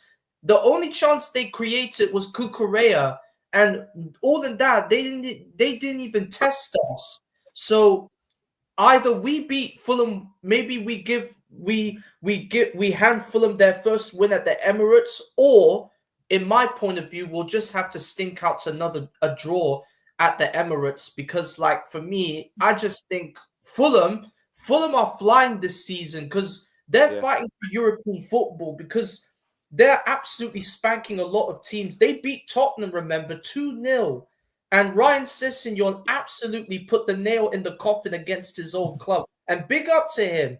And I can imagine Smith Rowe, Iwobi, or Nelson, either three of them will score against us and they will put the nail in our coffin. So don't underestimate Fulham. And also don't underestimate Everton as well, because Everton, even though they're in a battle for relegation, I've seen them turn up in very important games against Liverpool, because at Goodison Park they drew 2-2 with Liverpool, and they scored a late equalizer. So don't underestimate Everton. They always find a way to stink out something, and I respect them for that. And the Real Madrid game, I'm just not confident. I think we'll go out of the Champions League. And all these top gunners can cry, they can moan, bitch a lot. Oh, we weren't ready for Real Madrid. Oh, don't give me these excuses. Real Madrid will always be far superior than us. We'll never be like them or Bayern Munich, because we're not ready to be like them, because Real Madrid are the levels. They're the highest of the high. It's the pinnacle, isn't it? Yeah, it's the pinnacle. They are the absolute pinnacle in football. Let's just absolutely get it right. Well, I have got my brother to my right. Cole needs to shoot. Listen, man, 2 hours and 37 minutes and 40 seconds of your time, and every single one of them is double. You make it sound like it's a Royal Rumble appearance. Yeah. Well, you know, that's it. That's how we do. And when I'm going to get out my brothers, you know, and I appreciate the time that they're giving me into the channel, and you know, to yourselves, of course I am, man. Big up to you, brother. Yeah, and in the ring, Cole. Where can we find you, my brother? And your link will also now be posted in the chat. Shout your thing out. What have you got coming up? Pause. Yeah, you can find me on my channel, Gun Down UK. You can find me on Twitter, KB ArsenalPax32. If you want to see me get into a spat with someone, you're more than welcome to follow me on that. And you'll see me on Instagram, GunDownUK_33. I'll have my call-in show tomorrow. So the link will be out in the chat. It'll be pinned. So anybody who wants to come on and have their say, they're more than absolutely welcome to. And yeah, Famzone TV. You don't want the smoke I'd give you. You don't. But if you do, 9:30 tomorrow night, UK time. Come onto my channel and let's have this discussion, because you've rattled my cage now. When someone says to come onto their show, I hope it's a genuine thing. But when it turns out that it's not, that's when I have a big issue. Disingenuous liars. Dealt with it all my life, and I didn't need it on this platform. So, if you want to have this talk, you know where to find me tomorrow night on the Gun Down UK channel. That's where you'll find me. And with that note, peace out. Good night. God bless. And remember, rule number 4: when you go to the gym for the very first time, ignore the arsehole. I mean, you know, unless it's attached to a Latina 30-year-old absolute MILF, and then don't ignore the arsehole. stare at it the whole time, make sure she's uncomfortable, and maybe take a couple of sneaky photos. No, don't do that. No, don't do that. Don't do that. That's apparently socially Just unacceptable. make sure that they don't know. Yeah, don't do that. Don't do that. Yeah, No, just mentally snap it. Yeah, that's all you got to do. Because, I mean, Latinas have great backsides, don't they?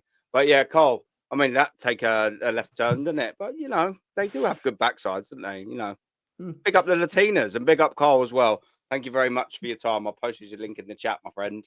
No worries, buddy. Thank you so much. Yeah, big up to the chat. Big up to Natstar. Big up to Macy. Big up to you, Lawrence, and everybody else. Jez, Rashid, everybody else who I might have missed out their names. But absolute pleasure as always. And this has become my general Friday nights now. So look forward to it even better. And take care. And I will see you on TJ's channel at 10. So buzz him food because I'm flagging. So I've got to go. Get some grub inside you for crying out loud, isn't it? Yeah. Feel that little tummy. Come on, son.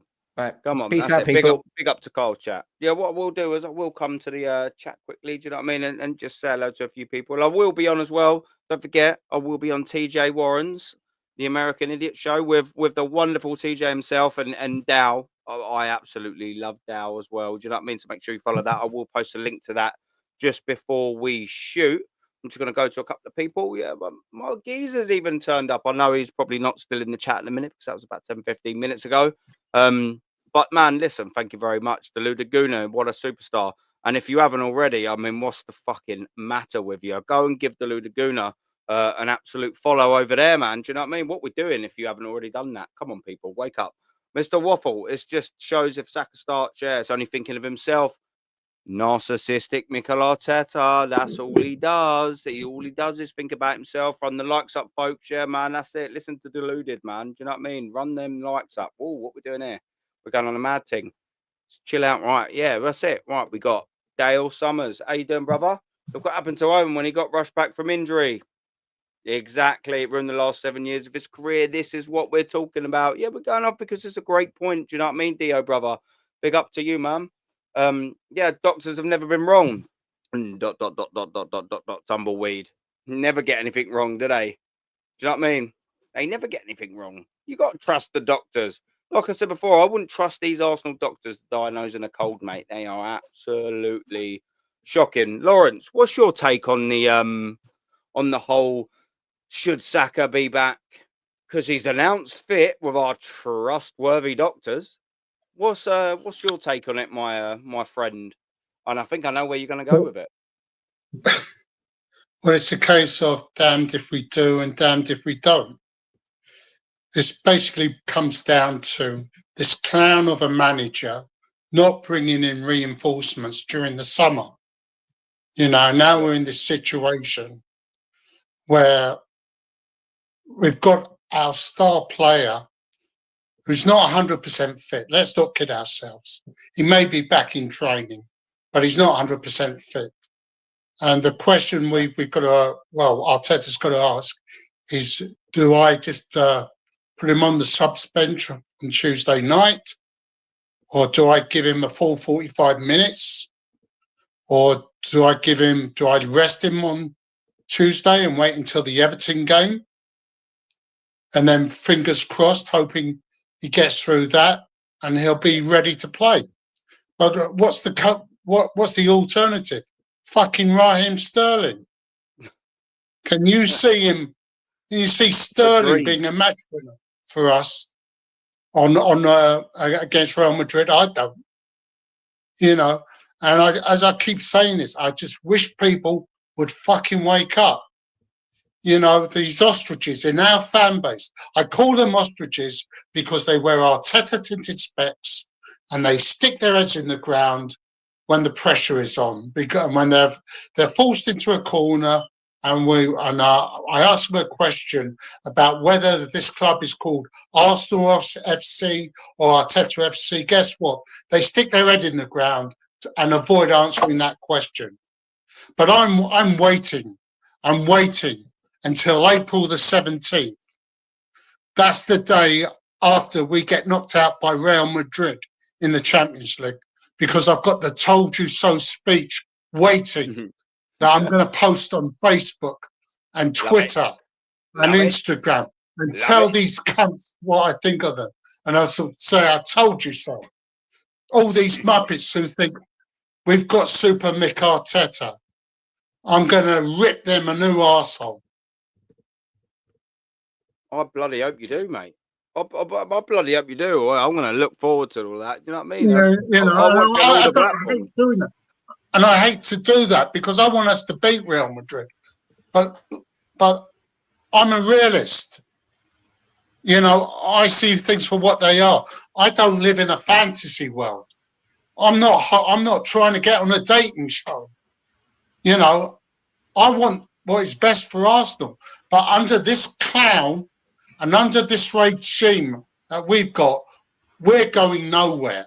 If this is progression, then I hate to see what regression is. Well, we're watching it now, regression. We're watching it now, Lawrence, my brother. I come from a time, you know, where I remember Arsenal fighting against relegation under Bertie Mee for 2 successive seasons in the 70s. And Bertie Mee, God rest his soul, at least he knew he couldn't take the team any further. And he had the integrity to hand in his resignation and hand the reins over to Terry Neal. Not like this fucking clown who's dragging us back to those dark days of the mid-70s. Because that's what's going to happen. I'm telling you, I know what's going to happen next season.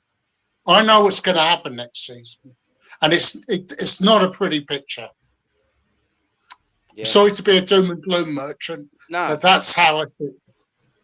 Listen, it's not doom and gloom, is it, man? You're speaking with facts and what you see with your eyes. All you're doing is articulating your truth, innit? And I just don't think people can handle that little narrative that, you know, when maybe not negative or toxic, we're just honestly portraying verbally what we're seeing on the field. And if you put them two together, it's not positive, is it? I'll tell you why it's not positive, because we're not winning anything. That's what we're in the game for. That's what we're in the game for. That, like, we're not even playing good football. We can see that with these. Do you know what I mean? Like, there ain't much to be positive about. You told me, and I think this is what Top Gooners, yeah. I've always been good at putting myself in other people's shoes and seeing scenarios and trying my best to see things from other point of views, yeah. I've always been good at that. If our Top Gooners seriously ask themselves to just go, take yourself back to 2019, 21st of December, when Mikel Arteta, I think, played his first game where he was appointed, there or thereabouts, 22nd, it might have been, whatever, it was only a day between it. And you said, do you know what? In 5.5 years, you're not going to win anything. Would you be disappointed after you've been told to trust the process? You would be. You might not want to admit it on cam because it might affect your views. You might not want to admit it on cam because you might not get the super chats or the whatever, however the algorithm works here. I don't understand it.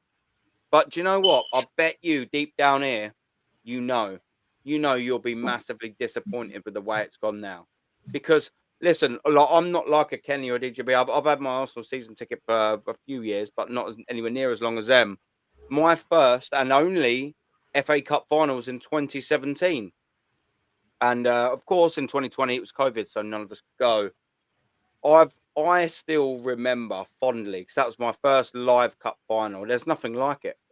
And that was an FA Cup. You know what I mean? It's not a Champions League in that. The point I'm trying to make is, trust me, like, a lot of the fans haven't seen Arsenal's invincible side. We have.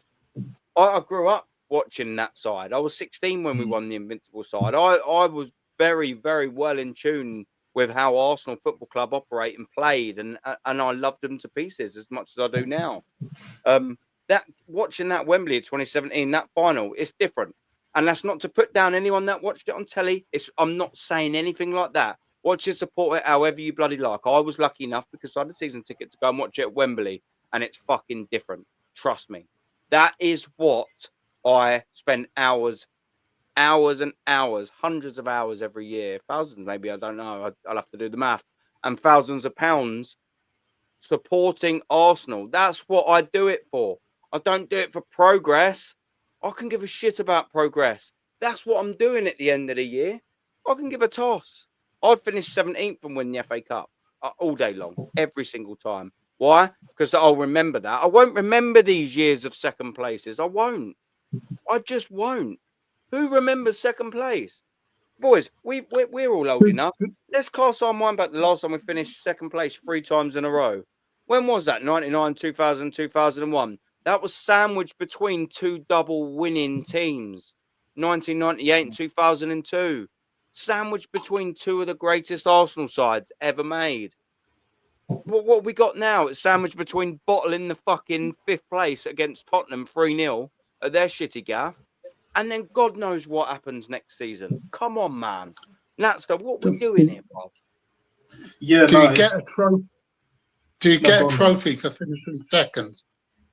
No, it's not the Olympics. It's not the Olympics. No. There's silver medal is silver medal. But here's the thing. I remember, I'll just say this very quickly. I remember watching the 2009 World Championships in Berlin. Usain Bolt won the 100 meters with a world record of 9.58 seconds. And he's still the fastest man on the planet. That's what 100 meters is. Yeah. We know this. Lawrence, you'll know this as well, especially living in the States. Yeah. Who finished second in that race? Because I remember watching that live. Great point. Tyson Gay, fucking knows. It's spelled G-A. No, but yeah, Tyson Gay, American sprinter. He finished second with a 9.71, and I think to this day is still a national record for American sprinters in 100 meters. 9.71. He finished second. He got the silver medal in the World Championships. But no one really talks about that because it's Usain Bolt, and everyone knows who Usain Bolt is. Do you know what I'm saying? It's about winning. Why are we risking Saka's whole career to get to a semi-final? To get a semi, bruv. Literally, you're risking everything to get a fucking semi. Like, what are we doing here? What are we doing here? No, you risk it all to go all the way. At least that's more understandable. You never risk it all for a semi, bruv. No chance. That makes no sense. Like, and it's a quarter final. Like we're literally trying to risk him at a quarter final to get to bruv. No, I can't. There is no logical explanation. No logical explanation whatsoever as to why these fuckers still insist on playing Bukayo Saka. Oh, bring him on for 30 minutes to go? That Real Madrid Arsenal game, especially in the second leg at the Bernabeu, that's going to be a different game to what's at home. I reckon the Emirates leg, the first leg, is going to be an absolute stinkfest. But then the second leg, it will be a bit more lively. Yeah, there'll be stinky elements, don't get it twisted, but it'll be a lot more lively. The tempo will be up because Real Madrid will be on it. They'll be fully on it. They'll go for that shit. And then you're going to bring Saka on with 15 minutes to go, 20 minutes to go to try and get a winner. Do you know what I'm saying? Like, I just, no. I don't see any kind of due process reasoning behind it. And then we get PSG. Better yet, we get Aston Villa. Let's just say, for argument's sake, we do beat Real Madrid by a goal, yeah? Yeah. And then Aston Villa do the unthinkable. Well, it's not really the unthinkable, but let's say they beat PSG, right? Wouldn't it be typical, very typical, biblical stinker and hooks? We get Aston Villa in the semi and we lose to them on aggregate. Unai Emery, Mr. Good Evening, again. I will be here for it. Because all of this, play Saka, but we need him, at the highest stage against Real Madrid and all that. Okay, cool. What about Aston Villa then? Do you risk him for that? And then what if he breaks down? What if we lose? Then what happens? Because trust me, I'll be here for that. I'll be waiting. And we will be there either way. But to be honest, I don't think we're getting past Real Madrid. Even the Fulham game, like it is what it is. And then Everton, I reckon the season's done. Berta's, like I said earlier, Berta's just waiting in the wings, just chilling, seeing what's going on. And then he'll make his decisions then. Just before you go there, Lawrence, I do have to jump in there. What I've done for our friend in the chat, and his name is Gunnar Russ in the chat. He does, and you'll probably seen if you watch Dan Pot stuff. He does a lot of artworks, photography, and it's all. Well, it's not all, but you know, obviously for us, it's Arsenal based. I've just pinned his link in the chat. So have a little click on that, Russell Hogg Photography. There's a lot of interest in Arsenal pieces there. He doesn't just do, you know, things like printouts, you know, just canvases and things like that. I've gone on there myself, and he does lovely, all varied stuff as well. Like, you know, he's done like cushion covers and photos, printouts, all of that. So for anyone in the chat, I've pinned it the link. Go and have a little look on his channel, man. I'm also will be not for up here because I've got this background set. But I will be getting something for myself from Russell very, very, very soon. So yeah, people, man, go and have a little check out for that. But sorry to interrupt you there, Lawrence. Yeah, I know Russell Hogg very well. You know, I speak to him every day. Really good stuff. Really good stuff. When I'm on that website. Check it out. He's a magician. He's a magician. The guy is a diamond. Yeah. What I was saying. Yeah, wouldn't it be typical Arsenal that Liverpool fold in the last few weeks of the season and we bottle it even more and we end up 5th or 6th? You know, you can see it happening. Yeah, yeah. I did predict 6th place. Yeah. I did say we could finish 6th. But apparently I'm toxic and negative. Apparently I'm chatting shit. Yeah, well, let's see. Let's see what happens. After the Bernabeu, let's see exactly what happens. Because trust me, once that's all dead and buried in the water, this team will collapse. Like they'll be like, that's it, we're done. Because they've had enough of the manager. The only reason why this team is remotely playing, even at best half decent, is because of the Champions League. What happened last season? The only reason why the players were kind of still getting decent enough results is because there was a league title on the line. After Real Madrid, there's nothing to play for. They will do that. 100%. Best believe they'll down tools, they'll do whatever because they've had enough. They're sick and tired of this manager, just like we all are. And then Saliba and Gabriel will join Real Madrid. Yep. And you know, and we'll be back to square one. Yeah. Trying to find gems, trying to find free agents. We'll be back to phase 1 of the 5-year process. Rinse and repeat.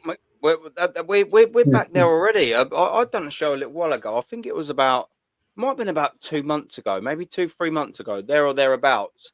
And even then, I called it Rebuild 2.0, and I went through everything, like all of the stats and things like that. That was 3 months ago, man.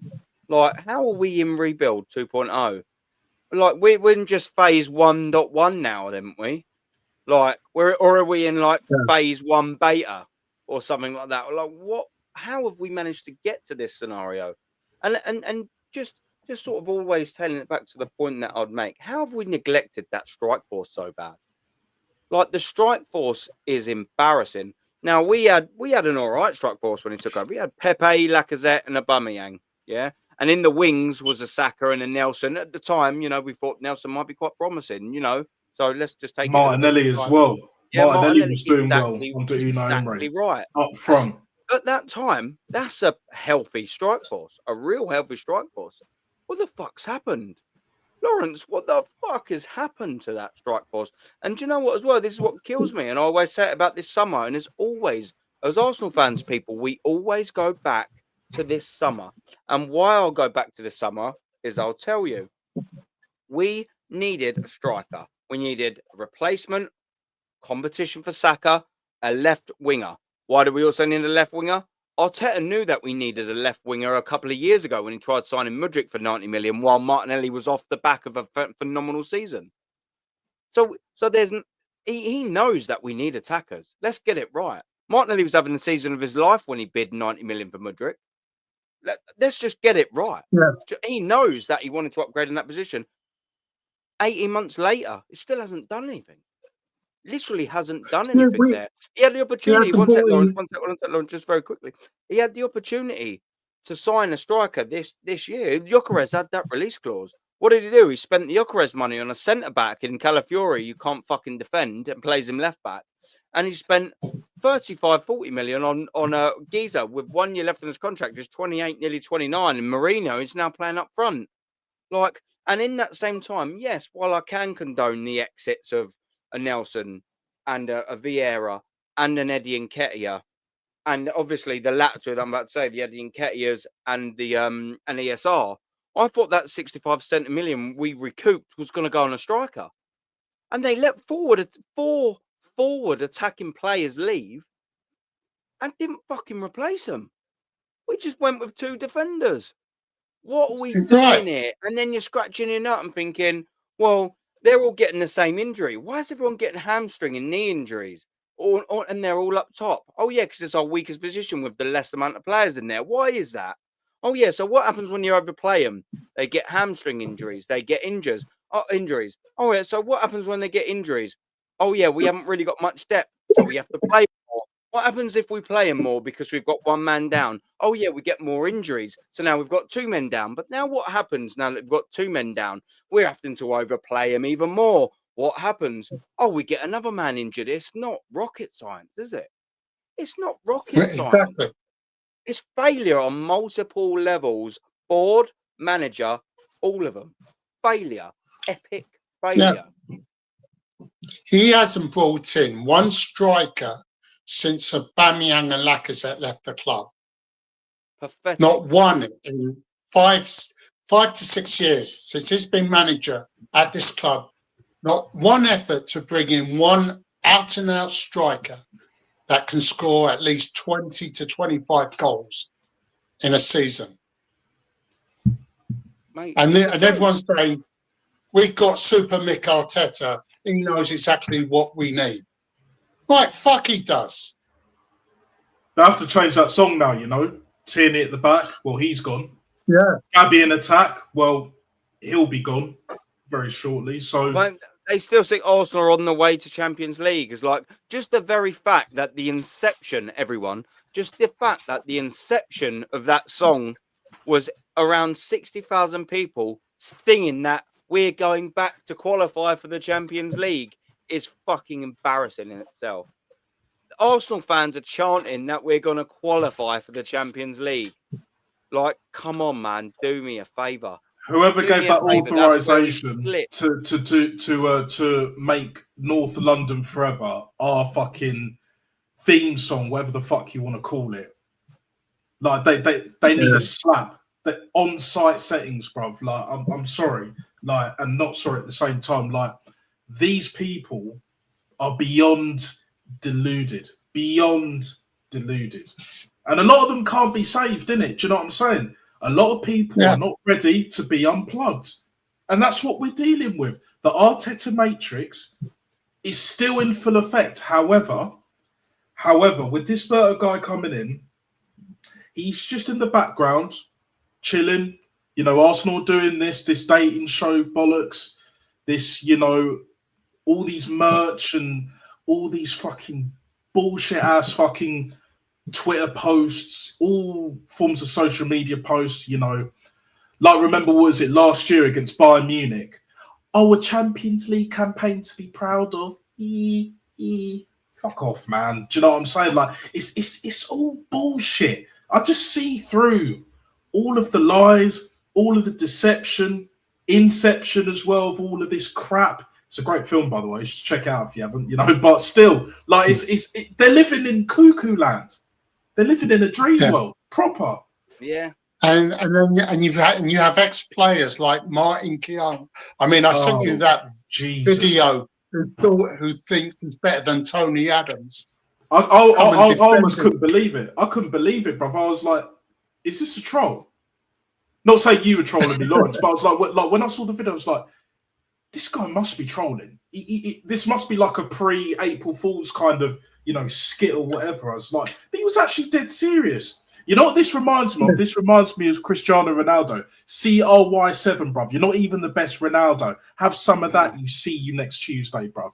Less of that. You see what I mean? These scrubby players, and I'm not saying Cristiano's a scrub.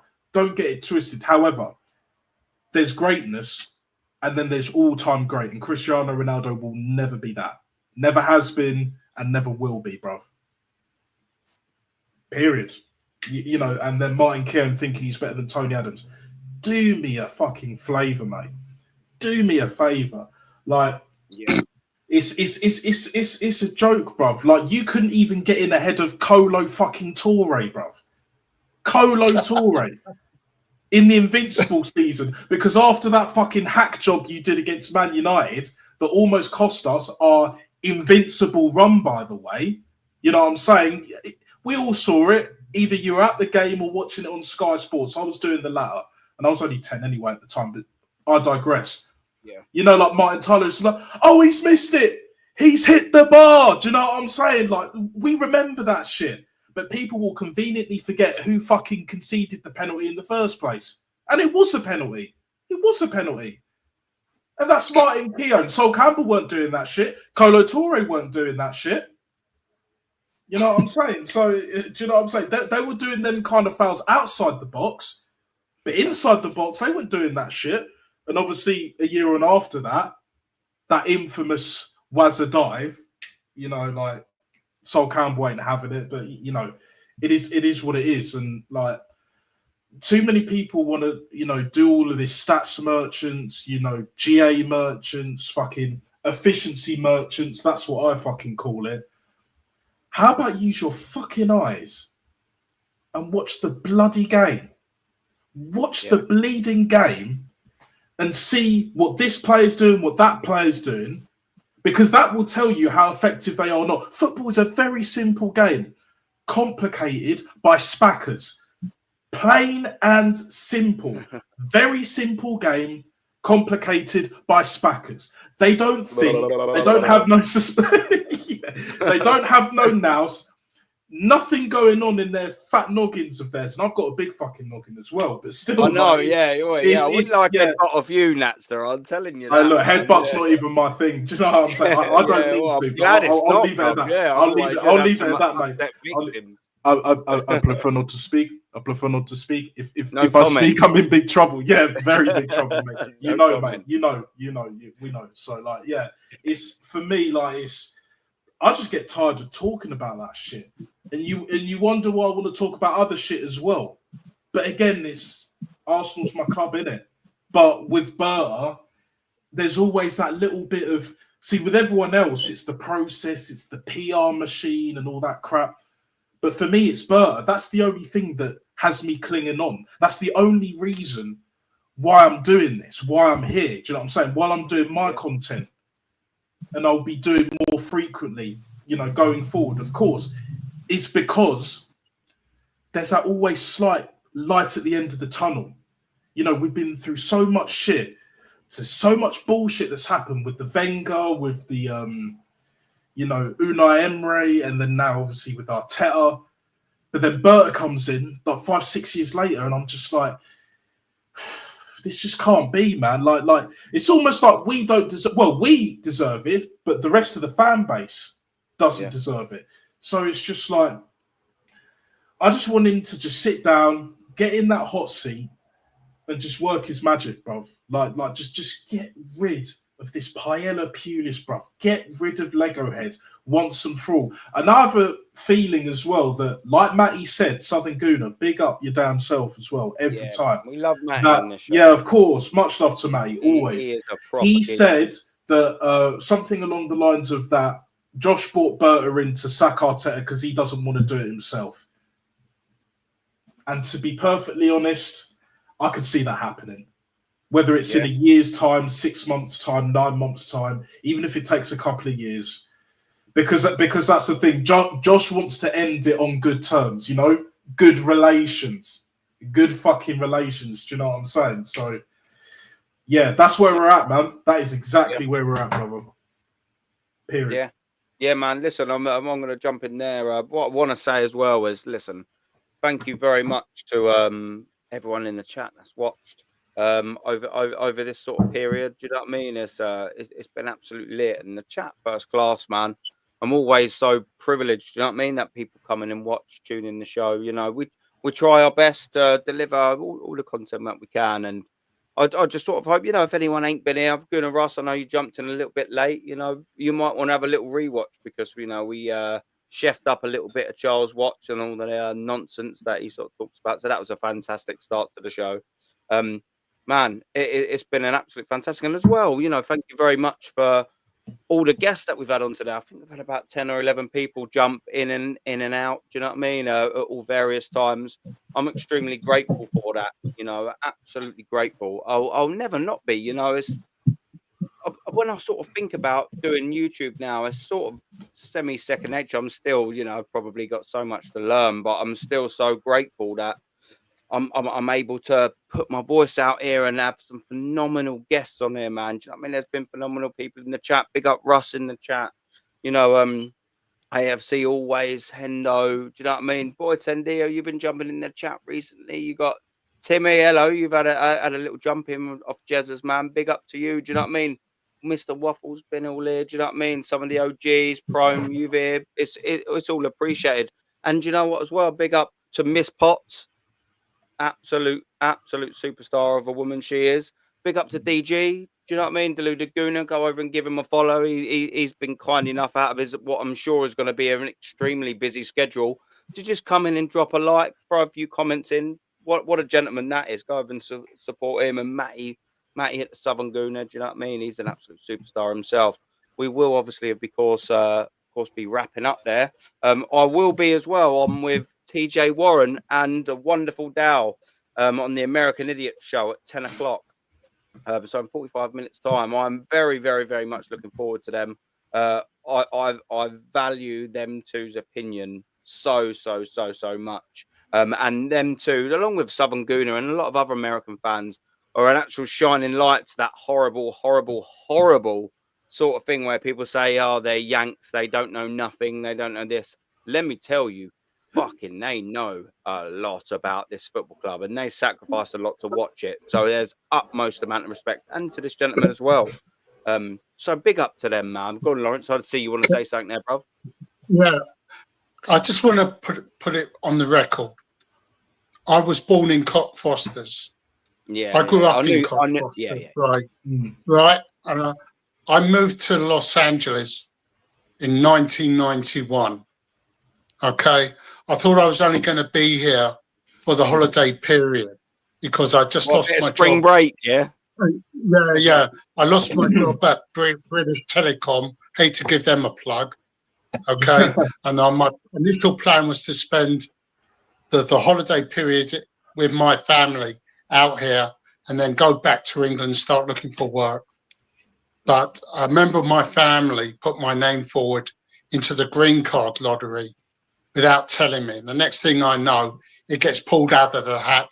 I'm having to go back to London to get interviewed at the American Embassy. And I got my green card, right? I've been here for nearly 35 years. And according to these top gooners, as you call them, or as I call them, ostriches, I'm a Yank. And the last time I looked on a map, I couldn't find Cockfosters in California. Last time I looked, it was still at the end of the Piccadilly line on the London Underground.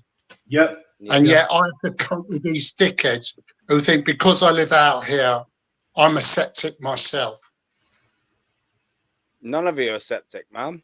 Do you know what I mean? You're American. They tell you like you fled the country English, and all of that for like tax American, reasons and all of this bullshit every time. Like, do you know what I'm saying? Like, that's the only reason. Do you know what I'm saying? Like, come on, man. Like, live in the real. It comes down to that saying that when you assume something, you make an ass out of you as well as me. Yeah. Do you know where I first read that in a Stephen King book? I can't remember what one it was, but that's the first time I'd ever heard that. Yeah, it's that. And as well, do you know what I mean? To couple that point, and I've never said anything like this on the channel before, but it's worth saying now. I don't care personally, I promise you, and don't take their I don't care thing too serious. I don't give a toss what you look like, if you're pretty or you're ugly, if you're black, if you're white, if you're Asian, you're English, you're African, you're whatever. I don't give a fuck if you're male or female or anything in between. I couldn't give a fuck if you're tall or small or you're fat or you're thin. I promise you, I could not give a further of a fuck. If you're not an absolute bellend and you want to talk about Arsenal, I'm here for it. I'm here for it. I don't care. Just as long as you're not a massive helmet and you can talk about Arsenal, I'm all for that. That's why I've never really been there. Yeah, you yank don't know about football. I don't care about that. If he does, I'll listen. If he don't, I'll say he ain't got a fucking clue. I don't like that all segregation and all that bollocks. And it's the same with me and people in general who I like and associate and go out with. I'll associate with anyone. I don't care if they, as long as they're not a massive see you next Tuesday. I've got something I actually call a twatometer, and I just sit there and think it don't matter what look like and what shape you're packaged in. If you're a twat, you're a twat, and you're dead to me from the second I speak to you. But if you're not, couldn't give a fuck what you're packaged in. Let's have a chat, mate. I'm all for it. So that's why I'm all pro. Yeah, that's it. That's it. You know what I mean? Just don't be a fucking see you next Tuesday. And we're all good my end. I couldn't give a fuck about the aesthetics of the rest of it. I really couldn't give a shit. Innit? Yeah, like Nathan from last week. Yeah. Yeah. Fuck, mate. Oh, it's fucking bad. They're your biggest admirers, bro. They're the biggest supporters. Do you know what I'm saying? Like we can cuss them all they like, but they'll always tune in one way or the other. They'll always support the team one way or the other, and that's mainly the views. They'll get the engagement up as well. So big up to them as well. Fuck them at the same time, but big them up at the same time as well. It's all fucked, mate. But it is what it is. Like, do you know what I'm saying? Like, cameras moving a bit, you know, like whatever. But you know, that's just life. You know, you just got to deal with the cards that you're dealt with. But I'll sort it out. I'll always find a way, as I do. You find a way, Aaron. Lawrence, you find a way. Carl, Normski, Jez, Rashid, big up all of them. Do you know what I'm saying? You know, Macy, like Shane, they'll always find a way. And then obviously you got the Guns and you got the North Sides of the world, the DGs, big up. Do you know what I'm saying? Matty, like we'll always find a way. And like you mentioned before, Aaron, this is a community and we will all support each other. We'll all help each other out the best way we can with everything that's going on in our lives, wherever we're at in the world, whether it's London, whatever part of London, whether it's north of England, like Manny, whether it's California, whether it's Africa, whether it's fucking Tokyo, I don't care, bro. You know, like there's no amount of divide and conquer that's going to stop what we're saying and what we're doing. And the message ultimately is to get this club back to where it should be, what we were promised when we left Highbury, what Peter Hillwood said, that we're going to compete with the best in the world, the Real Madrids, the Bayern Munichs and that, the Barcelonas, the Juventuses, more so at that time than now. Like, I'm still waiting, bruv. I'm 30 years old and I'm still waiting. I don't want to wait another 30 years to win another fucking league title or a Champions League. Nastor, I'm 65 years old. How much longer do I have to fucking wait? Exactly. I'm an OAP. Yeah, you don't want to wait another 10 years, never mind 20 or 30 years, bruv, respectfully. Like, it's, we're not waiting.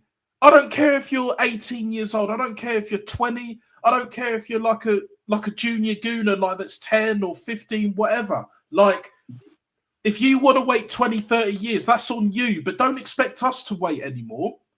And there's more younger fans that aren't willing to wait because some of them have had enough as well. And they see what we're saying. It's like, well, you know what? Maybe Aaron has a point. Maybe Lawrence has a point. Maybe Natster has a point. And all these other people that have a point, Guns and Northside, etc. Do you know what I mean? Yes, we do have a fucking point. We're not afraid to say it. We're not afraid to come on camera, pause. You know, we're not afraid to, you know, say our opinion, speak our mind, and all of that shit, yeah? We're just here shooting our shit, pause again, and, you know, riff-raffing, whatever, but we ain't capping. Do you know what I mean? So, like, we just do what we do.